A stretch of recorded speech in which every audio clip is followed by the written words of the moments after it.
Alors, Shavua Tov à toutes et à tous. Donc, je précise qu'on est à la Guadeloupe parce qu'il y a des gens qui vont dire que je ne suis pas chômeur Shabbat.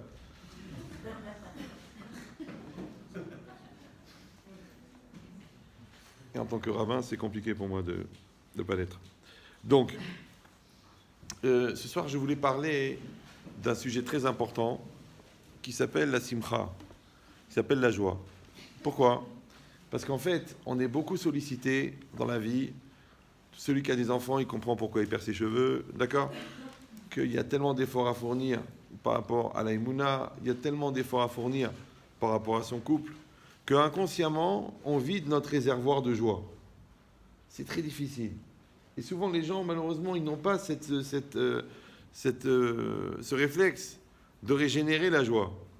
C'est-à-dire que pendant des années, ils vont puiser, ils ont les réserves de joie de leur jeunesse, l'insouciance, la tranquillité, l'amour de leurs parents. Après, ils ont leurs réserves personnelles, de capacité d'accomplir. Et puis, ils font des efforts, mais inconsciemment, ils vident ce réservoir. C'est comme si une personne, elle est faite comme une espèce de carré, comme ça, et dedans, il y a deux réservoirs. Il y a un réservoir de joie, ça s'appelle Simcha, d'accord ? Dans la Kabbalah, ça s'appelle Hashmal. C'est très bizarre, ouais. Et après, il y a un réservoir de conscience, et de volonté, et d'effort. Voilà, chaque fois qu'on fait un effort, chaque fois qu'on fait quelque chose, on puise dans le réservoir d'effort, et on puise dans le réservoir de joie. Les deux, ils se mélangent. Il faut parce que je travaille avec joie, j'étudie avec joie, je m'adresse à l'autre avec joie, et on prend cette énergie-là de mélange de joie et d'effort, et on le passe dans 4 câbles qui sont le système nerveux, et ensuite on va le mettre en application dans la réalité. Tant que ça se passe comme ça va bien. Mais inconsciemment, on vide le réservoir de joie. Donc on continue à faire les choses, mais parce qu'on a une conscience, parce qu'on est des gens éduqués, parce qu'on a de la hirat shamaïm, on continue. Mais on ne le fait plus dans la joie, mais on continue à le faire. Et après, on vide le réservoir d'effort, et après, il reste que le système nerveux. Et un jour, on craque, nerveusement. Parce qu'une pression, ça va, dépression, ça ne va pas. Oui. Et cette logique-là, c'est que la personne, elle fait une erreur fatale, c'est qu'elle oublie que les réserves ne sont pas infinies. C'est-à-dire qu'une personne, elle doit avoir une dynamique d'entretenir sa simcha. C'est pas magique la simcha. Ouais. C'est le résultat de quelque chose. Pourquoi ? Parce que toujours le Rav Dessler, il dit que, en résumé, la simcha, c'est la shlemut. On a expliqué un petit peu tout à l'heure à Seuda Shlishit, parce qu'il amène de Chazal qui est marqué Kol Amagia les shlemut Omer Shira. Tout celui qui atteint l'entité, il va dire un chant. Quelqu'un qui réussit un examen, il a envie de chanter. Quelqu'un qui passe un bon Shabbat, avec vous, il a envie de chanter. D'accord ? Quelqu'un qui gagne un gros business, il a envie de chanter. Quelqu'un qui trouve la femme de sa vie, il a envie de chanter. Mais quelqu'un qui triche pour gagner l'argent, il n'a pas envie de chanter. Pourtant, il a gagné beaucoup. Ouais. Quelqu'un qui ment à l'autre, il a réussi à l'embrouiller pour lui piquer son chidour, il n'a pas envie de chanter. Pourtant, il a eu la femme qu'il voulait, non ? Celui qui va tricher à l'examen, il a réussi l'examen, mais il n'a pas la simcha. Pourquoi ? Parce que la simcha, c'est la shlemut. Et la shlemut, c'est quoi ? C'est ce qu'on appelle en français la satisfaction d'être. Maintenant, je ne peux pas avoir la satisfaction d'être quand je ne suis pas.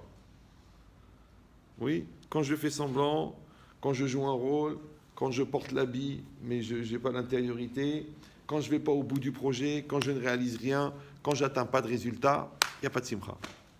Et c'est ça le problème. C'est ça le problème. C'est qu'on ne peut pas faire semblant. D'accord ? Il y a certains produits chimiques qui donnent une espèce de simcha. Comme ça, ils l'appellent. Ouais. Mais là, il ne faut pas trop mégoter sur les choses parce que, à force de se fixer une ligne, on finit par l'aspirer sous prétexte qu'elle est blanche. D'accord ? Mais alors qu'elle n'apporte rien. On le sait, la preuve, c'est que tous ces systèmes-là, chimiques de simcha, après, ils donnent une tristesse plus grande encore. Encore plus l'arma, encore plus l'angoisse, encore plus je suis un pauvre type, je suis nul, je suis pas capable. Soi-disant, c'est pour exciter, c'est pour donner des forces. En fait, ça te rend encore pire. Et dans tous les domaines, c'est comme ça. Pourquoi ? Parce qu'on ne peut pas remplacer le naturel. C'est comme les compléments alimentaires. Tu peux en prendre, c'est bien, mais il faut manger à part ça. Vous savez ça, non ? Si tu prends que des compléments alimentaires, tu vas mourir de faim alors que tu n'arrêtes pas de manger. Exactement pareil. Toi, tu crois que l'herbe, elle te donne un compliment. J'insiste un petit peu, parce que je sais qu'il y a un sport national en Guadeloupe qui est très répandu. Ouais. L'herbe, c'est vrai que on l'appelle l'émeraude parce qu'il y a de l'herbe partout. Mais c'est pas cette herbe-là. Voilà, d'accord? Parce que je sais, les gens, ils ont un métier de stress, et c'est pas évident. Et puis, ils sont loin de la famille, loin de la métropole, donc ils ont besoin de... Non, non, non, non, non. Il n'y a pas besoin. On donne ça aux gens qui sont en cancer, en phase terminale. Le gars qu'on lui a coupé les 2 bras, on lui donne. Celui-là qui a épousé... Non. Alors, celui-là, non. Mais un gars normal, qui a ses jambes, qui est en bonne santé, il n'a pas besoin. Tu es stressé, fais du sport. Écoute de la musique classique, fais des pompes. Ta femme, elle t'énerve, va mettre des coups de boule dans le carrelage. Il y a des systèmes, il y a des moyens. Ouais. Mais ne va pas prendre des produits chimiques que toi-même, après, tu ne peux pas assumer. Vous savez qu'ils ont dit que 87% des gens qui en ont pris régulièrement pendant une certaine période, oui, ils deviennent schizophrènes ou mieux, psychiatriques, si affinité. Pourquoi? Parce que dans le cerveau, il y a des compartiments. Il y a un compartiment qui s'appelle l'intellect. Il y a un compartiment qui s'appelle l'intellect passif. Il y a un compartiment qui s'appelle l'intellect actif. Il y a un compartiment qui s'appelle l'imagination. Il y a un compartiment qui s'appelle la mémoire. Et ces compartiments, ils sont bien séparés. Mais ce genre de chimie-là, malheureusement, elle enlève l'étanchéité des compartiments. C'est plus étanche. Du coup, le gars, il vient, il te dit, Rav, j'ai vu Avraham, Yitzhak et Yaakov monter à la Torah. Tu dis, c'est possible. Le Harizal aussi, il l'a vu. Mais tu n'es pas le Harizal. Donc, à mon avis, tu as un autre moyen pour atteindre ce genre de perception, ouais, qui est fausse en plus. Donc ça veut dire quoi? Ça veut dire qu'il faut de la vraie simcha et pas de la fausse simcha. C'est pareil, les gens confondent vodka et kavod. C'est pas les mêmes lettres. Parce que quand la vodka elle rentre, le kavod il sort. C'est connu. Oui. Donc quelqu'un qui est bourré à midi le Shabbat, sous prétexte lire votre Shabbat, mais tu vois un gaffe allongé dans le vomi. Ouais. Ses enfants ils le regardent, ils disent c'est qui cet ivrogne? Sa femme elle dit c'est qui cette serpillière? Et lui, il croit qu'il a bu l'Irvot Shabbat. Si tu ne tiens pas l'alcool, il n'y a pas de mitzvah de boire. Il n'y a pas. Tu prends un petit verre, tu te détends un peu, tu te sens bien, tu as envie de chanter, c'est bien. Si tu sens que tu bascules, il n'y a pas de mitzvah. Il n'y a pas de mitzvah du tout, du tout. Même le Rav Yitzhak Daniel, Jack Daniel, ouais. Même lui, ouais. À la fin, il paraît qu'il n'a pas fait teshuva. D'accord?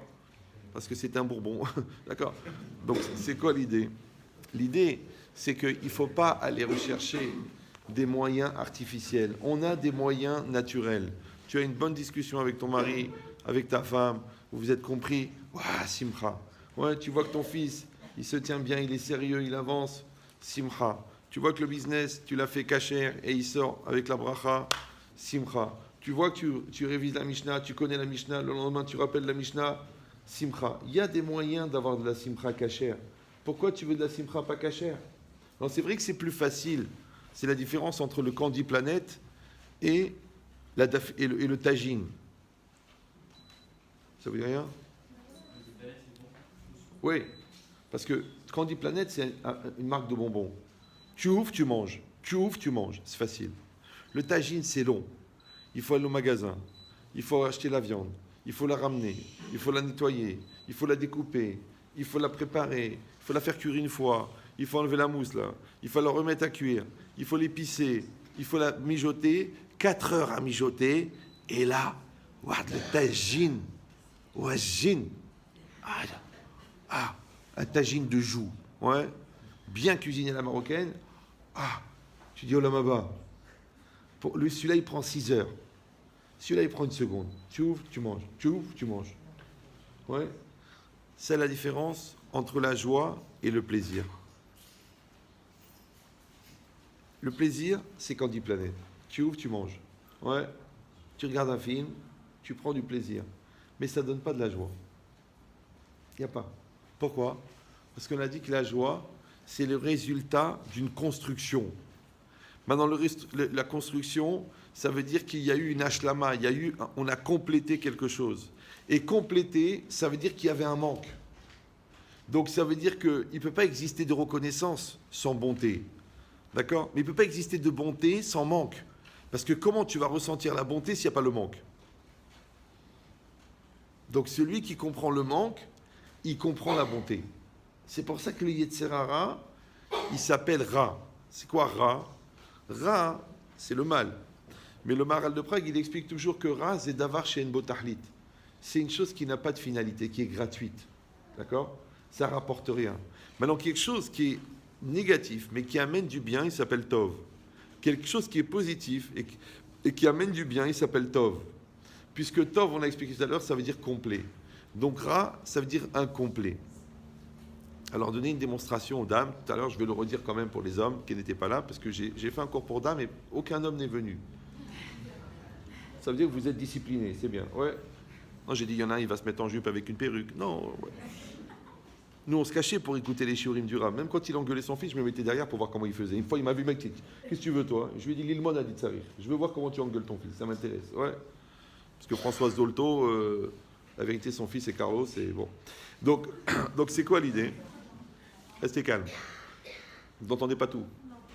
Bon. Je vais essayer de parler plus fort. Ou de faire une collecte pour acheter un micro. Bon. Non, parce que c'est difficile de parler à tout le monde. Parce qu'il y a pratiquement que ceux-là qui sont en face de moi. Et quand je tourne la tête par là, ceux qui sont là n'entendent pas. C'est ça l'idée? Oui, non? Voilà. Je peux ouvrir une bouche ici, mais après vous allez dire un alien. Donc, de quoi je parlais? Vous vouliez nous raconter ce que vous avez dit aux femmes? Oui. Alors, vous prenez une bouteille. La voilà, elle est là. D'accord? Bon, il faut un capes pour boire de l'eau ici. Donc, vous avez cette bouteille. Maintenant, imaginez, elle est neuve. Elle est neuve, elle est fermée. Je vois, elle est fermée. Elle est neuve, elle est pleine. Il y a marqué 1,5 litre dedans. Combien elle contient? Ah, les femmes, elles savent. Les hommes? Combien elle contient? Je vais peut-être baisser le niveau. Hein. Donc, elle contient 1,5 litre. Si j'ouvre la bouteille et je la vide dans une bassine, il y a combien d'eau dans la bassine? 1,5 litre. Combien il manque dans la bouteille? 1,5 litre. Vous avez compris le chidouche ou non? Non? Haval. La bouteille, c'est la personne. La bassine, c'est la vie. Tu vas trouver dans ta vie exactement ce qui manque dans ta personne. Parce que le Maharal, il dit « Léola Madame Hasser ». Un homme est toujours manquant. Le manque, c'est l'Yetzerara. Maintenant, l'Yetzerara, qu'est-ce qu'il fait? Il te crée un manque et après, il te donne de quoi combler le manque. Maintenant, pourquoi est-ce que quand tu trouves, par exemple, de quoi faire une avéra, c'est exactement ce que tu as besoin? Par exemple, toi, tu veux faire un lachonara sur ta belle-sœur. Ouais. Ce qu'on appelle une faute récurrente. C'est développé par le Rav Sif, très très connu, qui avait une tendance ammoniacale, mais qui était récurrent quand même. Ouais. Vous suivez ou... Non, j'ai besoin de l'acuité intellectuelle que vous mettez pour suivre les blagues pour augmenter le nombre des hidushim par phrase. Donc maintenant, Sif ammoniacal. Oulala, Blienara. J'explique rarement les blagues, sauf vraiment quand on a un très bas niveau. Donc qu'est-ce qu'on est en train de dire? Ouais. De quoi je parlais? Voilà. C'est que, en fait, la force du Yetzerara, c'est qu'il va créer le manque. D'accord? Donc, par exemple, toi, il va te faire un trou dans la trésorerie. Ah non, j'avais dit pour la belle-sœur. Tu veux faire un gros lachonara sur ta belle-sœur. Mais il faut que tu rencontres quelqu'un qui a la haine de ta belle-sœur. Et que tu la rencontres juste au moment où toi, tu as la haine qui monte dans ton cœur, parce qu'après, tu vas dire, la pauvre, la hnina, quand même, elle m'a donné son frère. D'accord? Donc, il faut que tu sois dans la haine et que tu rencontres cette personne. Akadosh Baruch Hu, mais avec Zivugim, Hachem, il crée les rencontres, les gens que tu as besoin de rencontrer, et elle vient. Et celle-là, justement, elle a la haine contre ta belle-sœur. Ouais, parce que c'est ta belle-sœur qui a empêché son mariage avec un autre. D'accord? Donc, elle vient, et toi, tu lui racontes ta douleur. Et tu lui racontes du mal sur ta belle-sœur. Et toi, tu dis, ah, tu vois, j'avais envie de parler à quelqu'un, et Mina Shamaïm. On m'a envoyé la bonne personne. Alors qu'en fait, c'est Mina Satanim. Parce que les Yetzirara aussi créent des Ivugim et créent des couples. Les gens qui doivent se rencontrer, c'est normal. Toi, c'est pareil. À l'époque, il y a 9 ans, tu as prêté 100 000 euros à ton beau-frère. Il t'a dit, je t'en prie, je vais mourir, je suis à la limite, j'ai la mafia cartésienne sur moi. Tu lui as donné. Ouais. Il t'a dit, je te jure, sur la tête des enfants la semaine prochaine. Mais il n'avait pas d'enfant, t'as pas cliqué, tu vois. Ouais. Et ça fait 8 ans. Et chaque fois que tu l'attrapes, tu dis, écoute, Maurice, quand est-ce que tu rends l'argent? Il dit, est-ce que je suis prophète? Ça veut dire qu'il ne va pas te le rendre. C'est que les gens qui te disent, c'est ou tout ou rien, c'est rien. Ne crois pas que, genre... C'est rien. Donne-moi 1000 euros, donne-moi 500, donne-moi 1 euro. 1 euro. Le symbolique. Ou allô. C'est ou tout, ou rien. Donc c'est rien. D'accord? Maintenant, toi, tu ne sais pas comment faire. Parce que le gars, il t'a promis, il t'a juré, il s'est engagé. Et il ne donne pas. Comment tu vas faire? Alors maintenant, il te manque 100 000 euros. Et c'est là que l'expert comptable te dit, on a reçu le courrier, contrôle fiscal, jeudi matin. Donc tu vas mourir. Tu deviens une diarrhée vivante. Et à ce moment-là, un gars, il rentre dans ton bureau. Et justement, tu es dans le transport. Il te dit, bonjour, bonjour, vous êtes dans le transport, j'ai besoin d'un one-shot, Paris-Marseille, un stock de 500 kilos de sucre en poudre, conditionné en sachet de 1 gramme.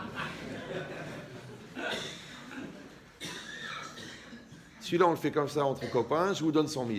Oh, le mec, il dit 100 000, il me manque 100 000, j'ai besoin de 100 000. Je les mets dans la truc, ils sont comptabilisés, l'expert comptable, il vient, les comptes sont bons. Waouh, c'est trop beau. D'un autre côté, tu dis quand même du sucre en poudre en sachet de 1 gramme. Tonton, pourquoi tu tousses? Oui. Tu dis, bon, peut-être, le gars, il essaie de te convaincre. Tu te dis, écoutez, c'est juste pour un essai, et on continue si vous avez le béguin. D'accord? C'est du sucre. C'est que du sucre, ouais. Maintenant, tu ne te demandes pas, mais pourquoi il vient cette épreuve-là? Pourquoi il vient cette opportunité? Alors, c'est le principe de la pêche. Moi, quand j'étais jeune, j'ai beaucoup pêché. Des poissons, ouais. Et des fois, l'eau, elle était transparente, rien que pour que tu aies les nerfs. Parce que tu vois le poisson qui s'approche, tu le vois. Et quand tu pêches, comment ça se passe? Il y a une ligne, il y a un bouchon, il y a des plombs pour maintenir la ligne. Et après, il y a le l'hameçon avec le petit verre ou la autre chose. Maintenant, vous ne pouvez même pas le mettre trop long, sinon il s'accroche au fond. D'accord? Vous ne pouvez pas le mettre trop haut s'il n'y a pas de poisson. Donc vous le mettez entre les deux. Quand vous le mettez entre les deux, le poisson il vient. Donc il voit un ver de terre. Il est content. Waouh, la table est ouverte, le buffet est ouvert. Mais il réfléchit, c'est pas possible. Si le ver de terre il était vivant, il flotterait à la surface. S'il est mort, il coule au fond. Comment ça se fait qu'il est au milieu? Le poisson, il réfléchit, c'est normal, il a peur de mourir. D'accord? Alors toi, c'est pareil. Comment ça se fait que juste maintenant que j'ai un problème de communication avec ma femme, il m'a envoyé une collaboratrice hyper communicative? Juste maintenant que mon mari me donne aucun signe d'affection, il fait une déclaration 1 fois par an et souvent d'impôts. Ouais. Et m'envoie un voisin super gentil, super affectueux, super... Pourquoi? Tu réfléchis pas? Parce que moi, j'ai l'habitude, malheureusement, le aleno.com, un par un, il te raconte l'histoire, tu lui dis, mais je comprends pas, vous n'avez pas vu le Satan. Vous ne voyez pas le Satan. Pour ça, j'ai dit 1 million de fois, le Satan, il s'appelle Satan en français. Parce que c'est celui auquel tout le monde s'attend. Celui qui s'attend au Satan n'a pas de problème avec le Satan. Il faut voir le Satan. Tu vas sur la plage, il y aura du Satan. C'est normal. C'est l'été, il y aura du Satan. Bon, ici, c'est tout le temps l'été, c'est compliqué. D'accord? Tu rentres énervé, il y aura du Satan. On est la veille de Shabbat, il y aura du Satan. L'enfant, tu lui demandes c'est quoi, comment ça se fait, combien tu as eu l'interro, il ne te répond pas. Il y a du Satan. Il dit j'ai perdu la feuille. Il y a du gros Satan. Il dit le prof il est mort. Tu dis il y a encore du gros Satan. Pourquoi il ment? Ça veut dire que quand il a perdu la feuille, c'est qu'il a eu 0.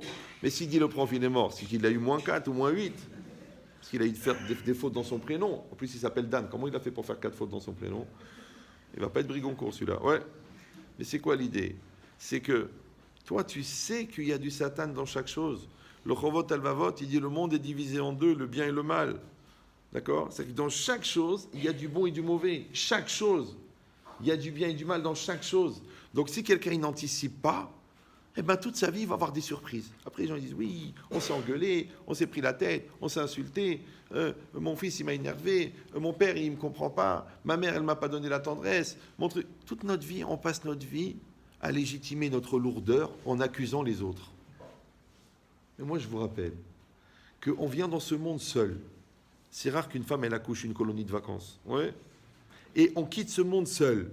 On ne meurt pas en groupe, sauf les accidents d'avion. Ouais.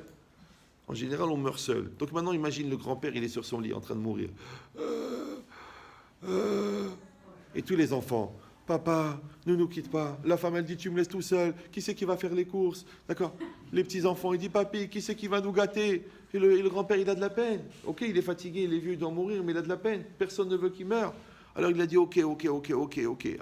Ah, allez, qui c'est qui vient avec moi? Et ouah. Par devant, on te rejoint. Laisse-nous un numéro. Ils n'ont pas prévu des cercueils à plusieurs places. Il y en a un, avant de mourir, il a dit à sa femme, écoute chérie, dans le cercueil, tu mets un portable, parce que si je me réveille, je t'appelle. Mais ils peuvent pas, ils ont partagé les appartements, ils ont donné les costumes, ils peuvent pas. Donc là, il n'a pas mis de batterie. Et on ne sait jamais s'il se réveille. Tu vois le balagan un peu? Donc c'est quoi l'idée? C'est qu'on est seul et on meurt seul. Pourquoi on meurt seul? On devrait mourir tous le même jour, puisqu'on passe notre vie à légitimer nos erreurs en accusant l'autre. J'ai pas fait la Torah parce que le Rav était trop dur. D'accord? Je me levais pas le matin parce que le lit était trop mou. Le Rav, il parlait trop vite. Et mes parents, ma mère, elle m'a pas allaité assez longtemps. C'est pour ça que j'ai pas eu d'amour. Et mon père, il était trop dur avec moi. Et l'école, ils ont pas compris mon capacité. Et le business, j'étais trop en avance. Puisqu'on passe notre vie à accuser les autres de nos erreurs, donc on devrait tous venir en même temps. Pourquoi? Parce que quand tu accuses l'école, elle va te dire, mais toi, tu foutais quelque chose à l'école, Gabriel, au lieu de te plaindre des professeurs? Et le père, il va te dire, mais mon fils, je t'ai expliqué 54 fois, on a eu la patience avec toi, t'as oublié que tu te rappelles que les embêtements, tu ne te rappelles pas le bien qu'on t'a fait. Et ta mère, elle te dit, je t'ai pas allaité, moi, espèce d'abruti. Je t'ai allaité jusqu'à 19 ans. Ouais. T'as oublié? Ah, j'ai oublié, allaite tes bêtises, allaite. D'accord? Mais c'est ça l'idée. C'est qu'en fin de compte, la personne, elle accuse l'autre. Maintenant, de vous à moi, hein, ne le prenez pas mal, maintenant on est un petit peu de la famille. Ça ne veut rien dire d'accuser l'autre. Bah oui, parce que si on est les deux dans une situation, c'est qu'on est concernés les deux. Donc moi, je dois prendre quelque chose, et toi, tu dois prendre quelque chose. Donc ça veut dire que la réalité qui est en face de moi, elle me renvoie ce que je suis. Donc dans l'épreuve, il y a un miroir. Maintenant, est-ce que moi, je suis prêt à avoir un miroir? Ah, il m'a dit, Rabbi Chetri, je ne comprends pas, j'ai un business. Chaque fois qu'il y a un gars qui rentre, il me propose une embrouille. Je dis, c'est normal, puisque tu es un embrouilleur. Oui, le cordonnier, dans sa vitrine, il met des chaussures. Vous suivez ou non? Le marchand de lessive, il met des paquets de lessive. Le Moël, il met des horloges. D'accord? Mais toi, si à chaque fois qu'un gars y rentre, il te propose une embrouille, c'est que tu es un embrouilleur, puisque ce qui se ressemble s'assemble.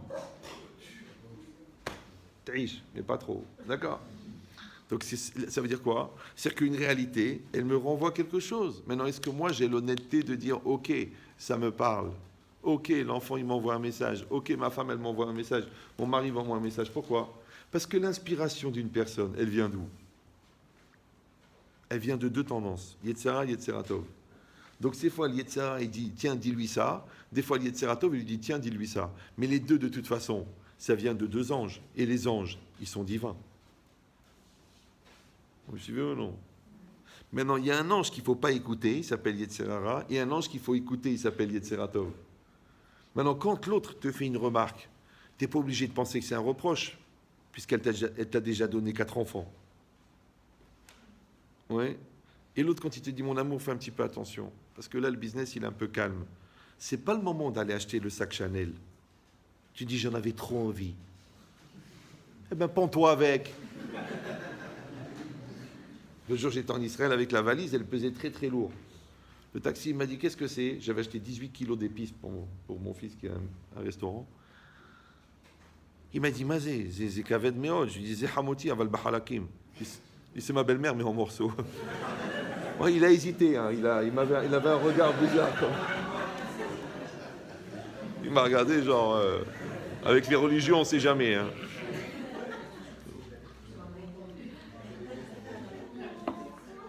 Bon, je n'ai pas ouvert le paquet pour lui montrer que ce n'était pas ça, mais bon, quand même. Mais qu'est-ce qu'on est en train de dire? On est en train de dire que les manques que j'ai en moi, ils me présagent les manques que je vais avoir en face de moi. C'est-à-dire que si je connais mes manques, je sais sur quoi je vais être éprouvé. Si on connaît, nous deux, les manques de notre couple, on sait sur quoi notre couple il va être éprouvé. Si moi je connais les manques de mon enfant, je vois que mon enfant il n'a pas confiance en lui, donc je sais qu'on va abuser de sa gentillesse. C'est comme ça. Ça s'appelle les qualités, les défauts induits par les qualités. Nos enfants, on les éduque à être gentils. Comme ils sont gentils, ils sont bons. Ouais. Et c'est connu, trop bon, trop long. Ouais. Maintenant, si tu l'éduques à être méchant, il ne va jamais se faire avoir, mais il va devenir un rachat. Si tu l'éduques à être gentil, il va être gentil. Mais il y a des gens qui vont abuser de sa gentillesse. Maintenant, est-ce qu'il vaut mieux qu'il soit sadique et de temps en temps abusé par un malin, ou qu'il soit rachat, mais jamais personne l'a roulé? Ça s'appelle les défauts induits par les qualités. Maintenant, c'est quoi l'esprit? C'est comment je vais utiliser la qualité et comment je vais utiliser le défaut induit par la qualité. Parce que, par exemple, quelqu'un, il est têtu. Il est têtu. Ouais, c'est toute une région d'Afrique du Nord. C'est pas grave. Je ne l'ai pas dit. Ah, mais vous êtes vraiment grave. Je parlais du Congo. D'accord. Donc, maintenant, en vérité, c'est quoi un défaut? Un défaut, c'est une qualité mal utilisée. C'est quoi une qualité? C'est un défaut qui a été optimisé. Donc, tu vois, celui-là, il est têtu. Eh bien, t'as qu'à le rendre déterminé. Vous suivez ou non? Celui-là, il est indécis. Eh bien, t'as qu'à le rendre perfectionniste. Mais si tu ne donnes pas une nature positive à son indécision, il perd la confiance en lui et toute sa vie, il hésite. Et il a peur. Il prend la nationalité espagnole puisqu'il est hispanique. Mais ça vient de quoi? Parce qu'il réfléchit beaucoup. Donc celui qui réfléchit beaucoup, il faut lui apprendre à prendre des décisions. Celui qui réfléchit jamais, il faut lui apprendre à réfléchir. Donc à chaque fois, ce qui était un défaut, tu en as fait une qualité. Ça s'appelle le aïkido. Ouais. Tu n'as pas besoin d'être fort. Parce que l'autre, il pèse 100 kilos, il veut te frapper. Il se lance pour te frapper. Et toi, tu te mets de côté et tu l'accompagnes dans son mouvement, il va s'éclater la gueule contre le mur. Mais tu n'as rien fait, toi. Tu n'as dépensé aucune calorie. Exactement pareil, le Yetzer Hara. Il vient vers toi, ouais, avec des mauvaises intentions. Tu l'utilises pour le bien. C'est pour ça que le Yetzer Hara, il s'appelle Ra. Mais dans le Midrash, quand c'est marqué Ve'inetov Me'od, c'était très bien à la fin de la création. Alors, le Midrash, il dit Zé Yetzer Hara. Je ne comprends pas comment le Yetzer Hara, que Afiluk Yotzro Karora, que même son créateur, il a appelé mal, il peut devenir bon. C'est bizarre, non? Oui, non, oui. C'est normal, pourquoi? Parce que sans Yetzer Hara, on n'aurait pas d'épreuve. Et sans épreuve, on ne peut pas grandir. Et c'est ça le problème. C'est que l'occasion de grandir, c'est aussi l'occasion de tomber. C'est pour ça qu'à la banque, les placements à risque rapportent plus que les placements qui ne sont pas risqués. Toi, tu dis, bon, j'ai 20 000 euros. Mon conseiller bancaire, que me conseillez-vous? Il dit, ben écoutez, il y a deux types de placements. Il y a des placements à risque et des placements qui ne sont pas risqués. Le gars, il dit, j'ai pas envie de risquer. Tu sais combien de temps j'ai mis pour gagner ces 20 000 euros? Je veux un placement qui n'est pas risqué. Il dit, ça s'appelle le livret A. Pourquoi ça s'appelle comme ça? Parce qu'à la fin de l'année, quand tu vois ce que tu as gagné, tu dis « Ah ». C'est pour ça que ça a été créé par l'écureuil, parce qu'à la fin de l'année, il reste que les noisettes. D'accord? Des fois, tu perds même de l'argent avec l'inflation.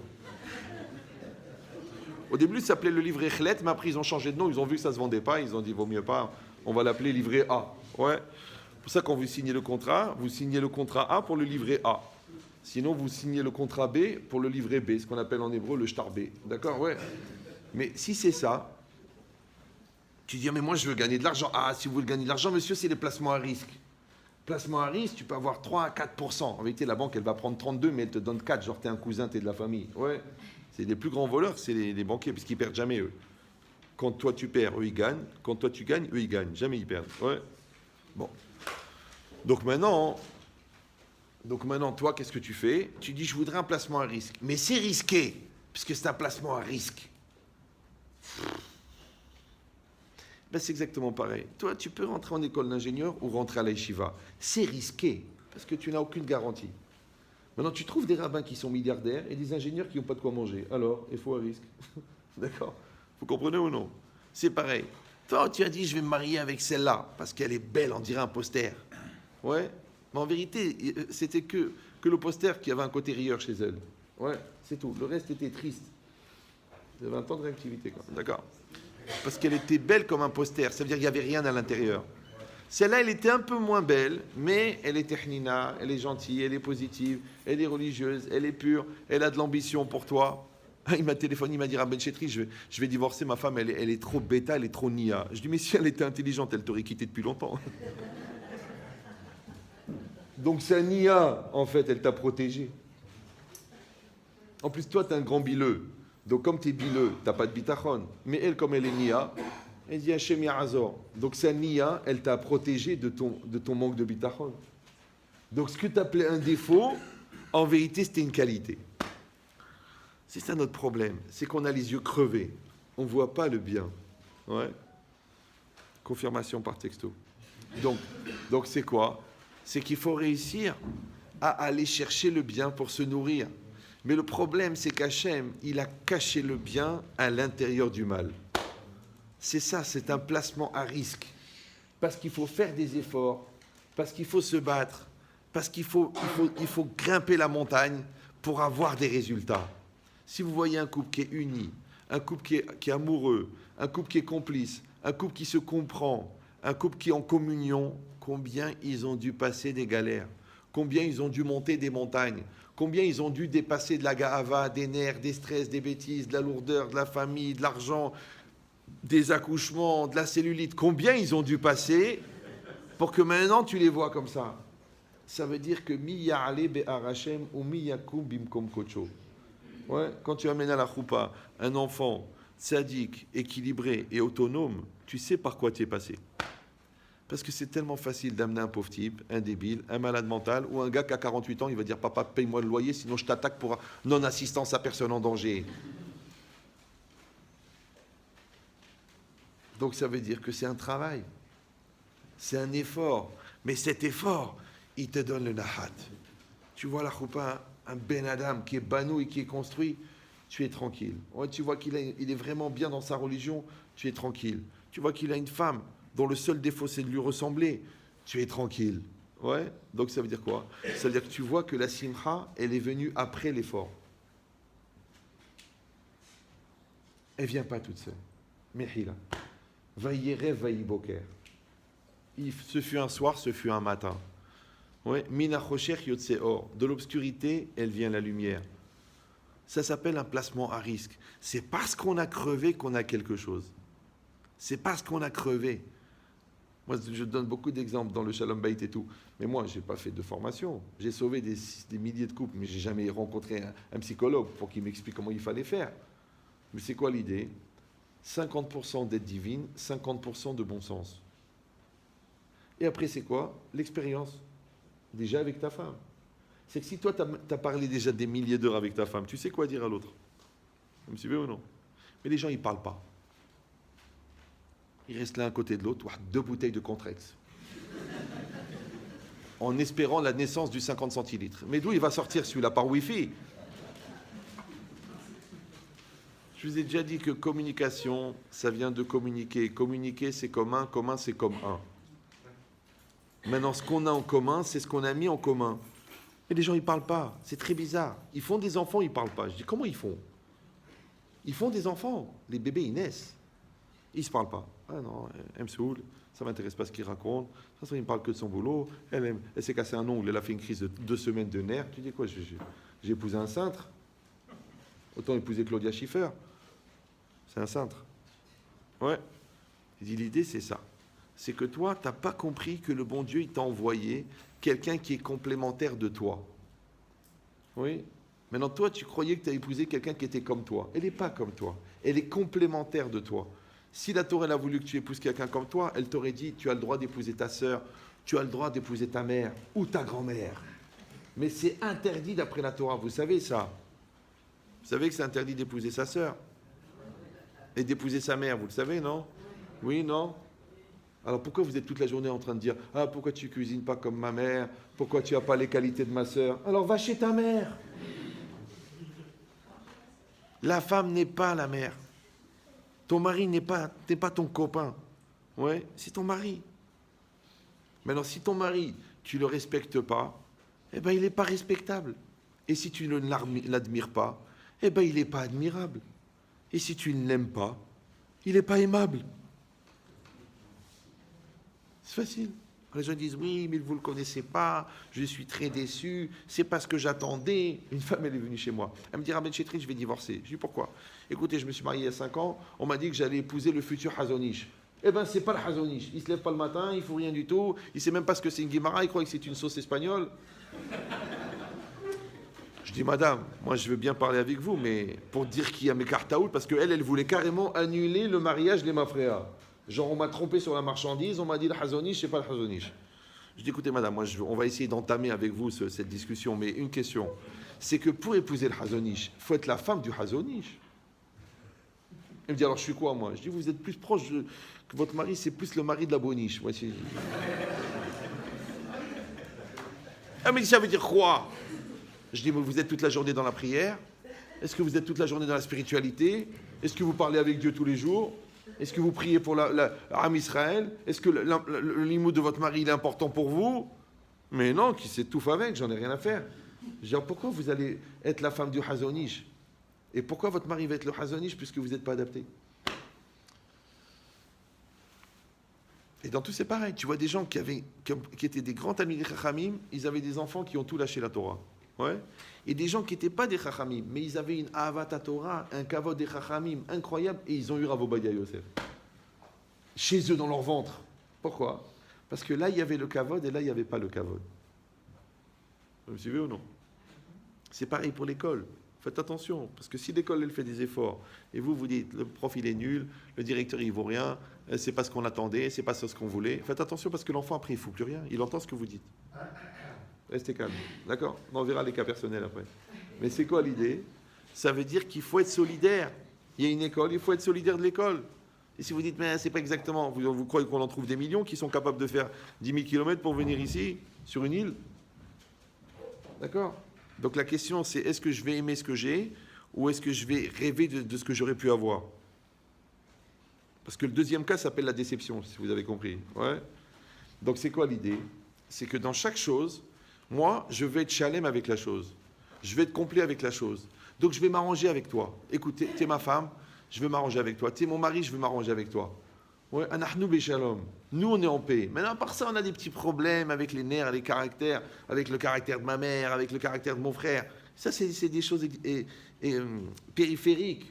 Mais l'essentiel, toi et moi, ça va bien. Les gens, qu'est-ce qu'ils font le contraire? Ils remettent en cause l'essentiel à cause du superficiel. Donc ça prouve que le superficiel, il est essentiel. Et on ne peut pas construire dans le superficiel parce que ça ne tient pas. On construit dans l'essentiel parce que c'est solide. Donc quand tu vas visser jusqu'au cœur du béton. Ça ne bouge pas. D'accord? Et quand tu vas couler à l'intérieur de la pièce. Ça ne bouge pas. Mais si tu l'accroches à l'extérieur, tu mets 2 bouts de scotch et tu accroches le lustre. Tu dis, mais combien de secondes il va tenir? Zélo nichnas. C'est exactement pareil. Si ta Torah elle est superficielle, première épreuve elle saute. Si ta prière elle est superficielle, première remise en cause elle saute. Si tes qualités, tes midot soi-disant, elles sont superficielles, on te vexe, ça y est, tu sautes en l'air. Wow. Nous à l'Yeshiva on disait, le limoud c'est au Beth Midrash, les midot c'est dans la chambre. Parce que quand le gars il rentre à 4h30 du matin et qu'il commence à ranger son placard, et que toi tu entends le bruit du Gehinam, et tu te réveilles, et tu vois un malade mental en train d'ouvrir des sacs en plastique pour ranger ses affaires, tu dis, mais il est 4 heures. Il te dit, alors quand je vais le faire? En plus, il t'engueule. Genre, tu ronfles, tu le déranges. Tu dis, mais c'est l'heure de dormir. C'est pareil, tu viens d'acheter ton rasoir. Tu vas pour aller au Shidour, le gars, il dit, je t'en prie, prête-le-moi. J'ai rendez-vous avec quelqu'un. Tu lui prêtes. Non seulement il oublie de te le rendre, et en plus il le casse. Tu dis où il est le rasoir? Ah, tu vas pas commencer à moi. Ça, c'est les midoles. Tu vas te l'avaler, baba. Une fois, j'ai dit à une femme, écoutez, madame, c'est comme ça, qu'est-ce qu'on peut faire? Elle m'a dit, quoi, vous me faites avaler une valda? Je lui ai dit, non, un immeuble. Parce qu'il y en aura des immeubles à avaler.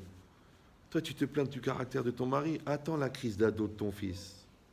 Tu vas manger du chien à la louche. C'est qu'un homme, il a 2 périodes de crise dans sa vie. 14-18 et 39-45.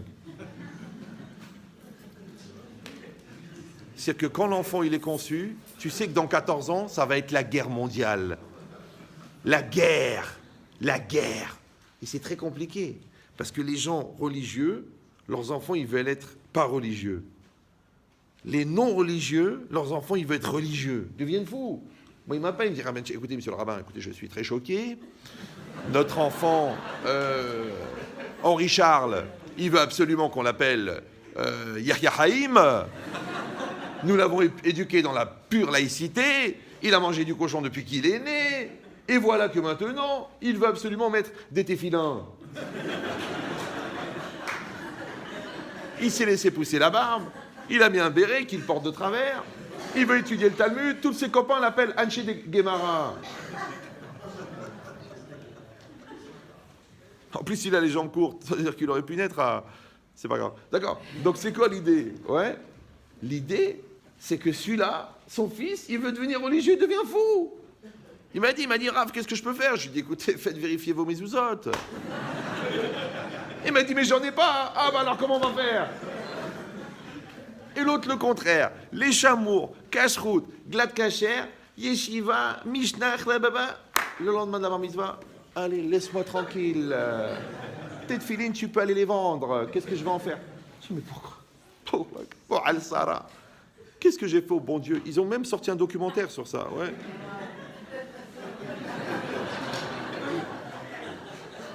Oh, j'ai vu que la bande-annonce. D'accord. Mais c'est quoi l'idée?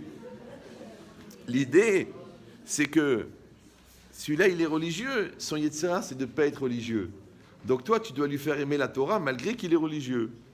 Celui-là, il n'est pas religieux. Tu dois embrasser le ciel que Baruch Hashem, il est revenu. Une fois, des parents ils sont venus chez moi, ils m'ont dit, écoutez, Rabban Chétrit, on veut faire interner notre fils. Interner. Il a un délire mystique. Ah bon? Il se lève le matin, il se lave les mains avec un ustensile. Il veut s'habiller avec pudeur, il veut plus aller à la plage, il veut étudier 5 heures par jour, il veut... Alors, qu'est-ce qui se passe? Je dis, votre fils, il a fait teshuva. Je dis, mais racontez-moi, le père, le grand-père, la grand-mère. Ah, le gars, il me dit, mon père, c'était un très grand, un chacham là-bas au Maroc, il a écrit 3 livres de Kabbalah. Je dis, lui, c'est le petit-fils. Oui. Eh ben, c'est normal, c'est la suite du grand-père. Ah, mais moi, je voulais pas comme ça. Moi, je voulais absolument qu'il soit laïque comme moi. Je dis, mais il a fait comme vous. Ah bon, qu'est-ce qu'il a fait? Il a fait le contraire de son père.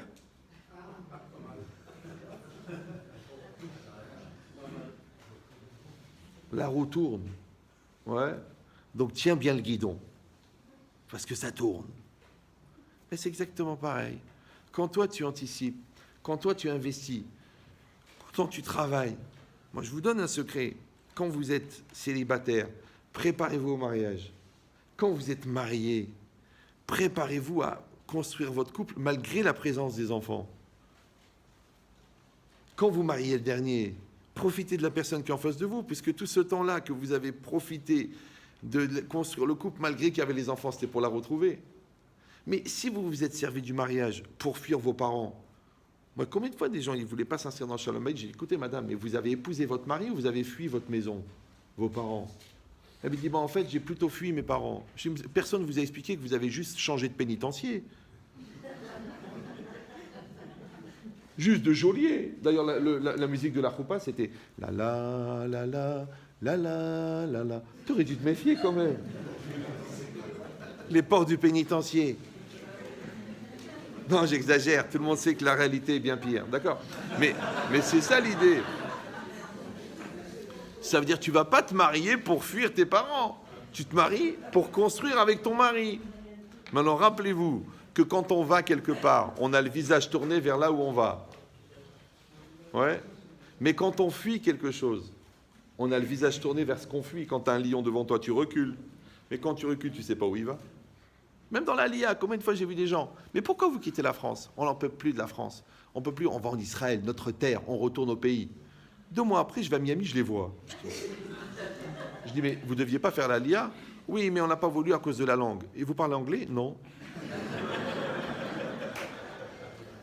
Alors je te dis, quand tu fuis, tu vas nulle part. Quand tu vas quelque part. Maintenant, quand tu vas quelque part, tu fais un avec là où tu vas. Donc, Audon Kolo, cousin de Marco Polo, tu es chalem, tu es complet avec ce que tu fais. Mais quand tu fuis quelque chose, ouais, l'enfant il dit, ouais, j'en ai marre de l'école. Alors il dit, je vais à la yeshiva. Il ne va pas réussir à la yeshiva parce qu'il en a marre de l'école. La yeshiva, c'est plus dur de l'école. Celui-là dit, j'en ai marre de l'école, je rentre dans le travail. Mais le stress de l'URSSAF, il n'est pas plus dur que le stress de l'interrogation. D'accord? Après, tu dis, j'en ai marre d'être seul, je veux me marier. Mais tu crois que le stress du mariage, il n'est pas plus dur que le stress de la solitude? Après, tu dis, j'en ai marre de toi, je préfère avoir des enfants. Je crois que les enfants, c'est des bouches-trous, parce qu'il y avait un problème de relation, du coup, on crée des enfants pour éviter de se quitter. C'est pas du ciment, c'est des enfants. Donc, ça veut dire quoi? Ça veut dire qu'il ne faut jamais fuir. D'ailleurs, il faut savoir une chose, c'est que la puissance d'agression de celui qui t'agresse, elle dépend de la faiblesse de celui qui est agressé. Donc ça veut dire que la force du fort, c'est la faiblesse du faible. C'est pour ça que les chiens attaquent les gens qui ont peur. Quand quelqu'un a peur, le chien, il l'attaque. Tu dis, mais attends, mais c'est un Rottweiler, ou je ne sais pas comment ça s'appelle là. Le mec, il a une bouche comme ça, il a une gueule, on dirait Jean-Marie, d'accord? Donc, tu dis, comment on va faire? En plus, il a un œil crevé, tu dis, mince, c'est une réincarnation ou quoi? Bon, ça fait de Le Pen, la vérité. Donc c'est quoi l'idée? Tu vois le chien, il est devant toi, automatiquement, tu stresses. Quand tu stresses, le chien, il t'attaque. Pourquoi? Vous savez pourquoi le chien, il attaque les gens qui ont peur? Parce que quand on a peur, on émet une certaine sueur. Et cette sueur, le chien, il la sent. Et quand il la sent, il attaque. Maintenant, pourquoi le chien, il attaque les gens qui ont peur? Parce qu'un chien, il ne trouve pas normal qu'un homme, il a peur. Donc quand il voit qu'il a peur, ouais, ça lui fait peur. Et comme ça lui fait peur, il attaque. Ça, c'est les Mélokim. Ouais. Vous comprenez ou non? De la même manière, pourquoi ton patron, il abuse de toi? Parce que tu trembles. Tu dis, tu sais, il y en a 10 qui attendent ton poste. Tu sais, un truc. Alors, s'il te plaît, ok, t'es ingénieur, mais en finissant, s'il te plaît, Jacqueline, tu passes un petit coup. Et je suis ingénieur, tu veux que je passe le ménage? Eh ben, c'est toi et ta conscience. Alors tout de suite, tu vas dans la caisse à outils, tu prends un marteau et tu lui éclates la... Non, tu dis, écoutez, j'ai fait 5 ans d'ingénierat, d'accord? J'ai ma dignité. Si vous n'êtes pas d'accord, je m'en vais. C'est comme ça. Bon, maintenant, si tu dis oui une fois, d'accord? Ne dis pas mon mari, il m'a frappé. Dis la première fois qu'il m'a mal parlé, j'ai laissé faire, soi-disant pour le shalom. Il n'y a pas. Ces mots-là, tu les enlèves ta bouche. Sinon, tu coupes le haut et le bas. On n'en parle plus. Ouais. Ah, faut pas être violente, faut pour le shalom, pour le shalom. Le shalom, ça, c'est pas ça, le shalom. Ça, c'est un cousin, ça s'appelle Has, c'est 2 cousins, Has ve shalom. Il n'y a pas la dignité, le kavod, il n'y a pas, bouge pas. Ouais, bon, Hachem, 32 ans de mariage, on n'a même pas dit CON.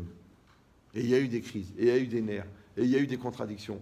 Mais tu touches pas au kavod, tu touches pas au langage, tu touches pas à la nervosité. T'es énervé, va te balader, va prendre une douche glacée. Ouais, tu dis, c'est difficile en ce moment, elle me pousse à bout. Prends un couteau, plante-le dans la main, ça va te calmer. Je dis, mais c'est pas possible. Dis-moi, c'est ta femme. C'est une neshama. Toi, c'est ton mari. Toute la journée, il s'esquinte pour t'amener la parnassa. Et toi, tu fais la gueule. Et lui, c'est pareil. Ouais, elle t'a donné 4 enfants. C'est fini. Tu oublies. Tu dis, oui, j'ai des choses à dire. Fais cette mitzvah accessible. Ferme-la. Une petite remarque. Rien! Baisse la tête. Bon, je sais que c'est exagéré, mais pas tellement. Ben non.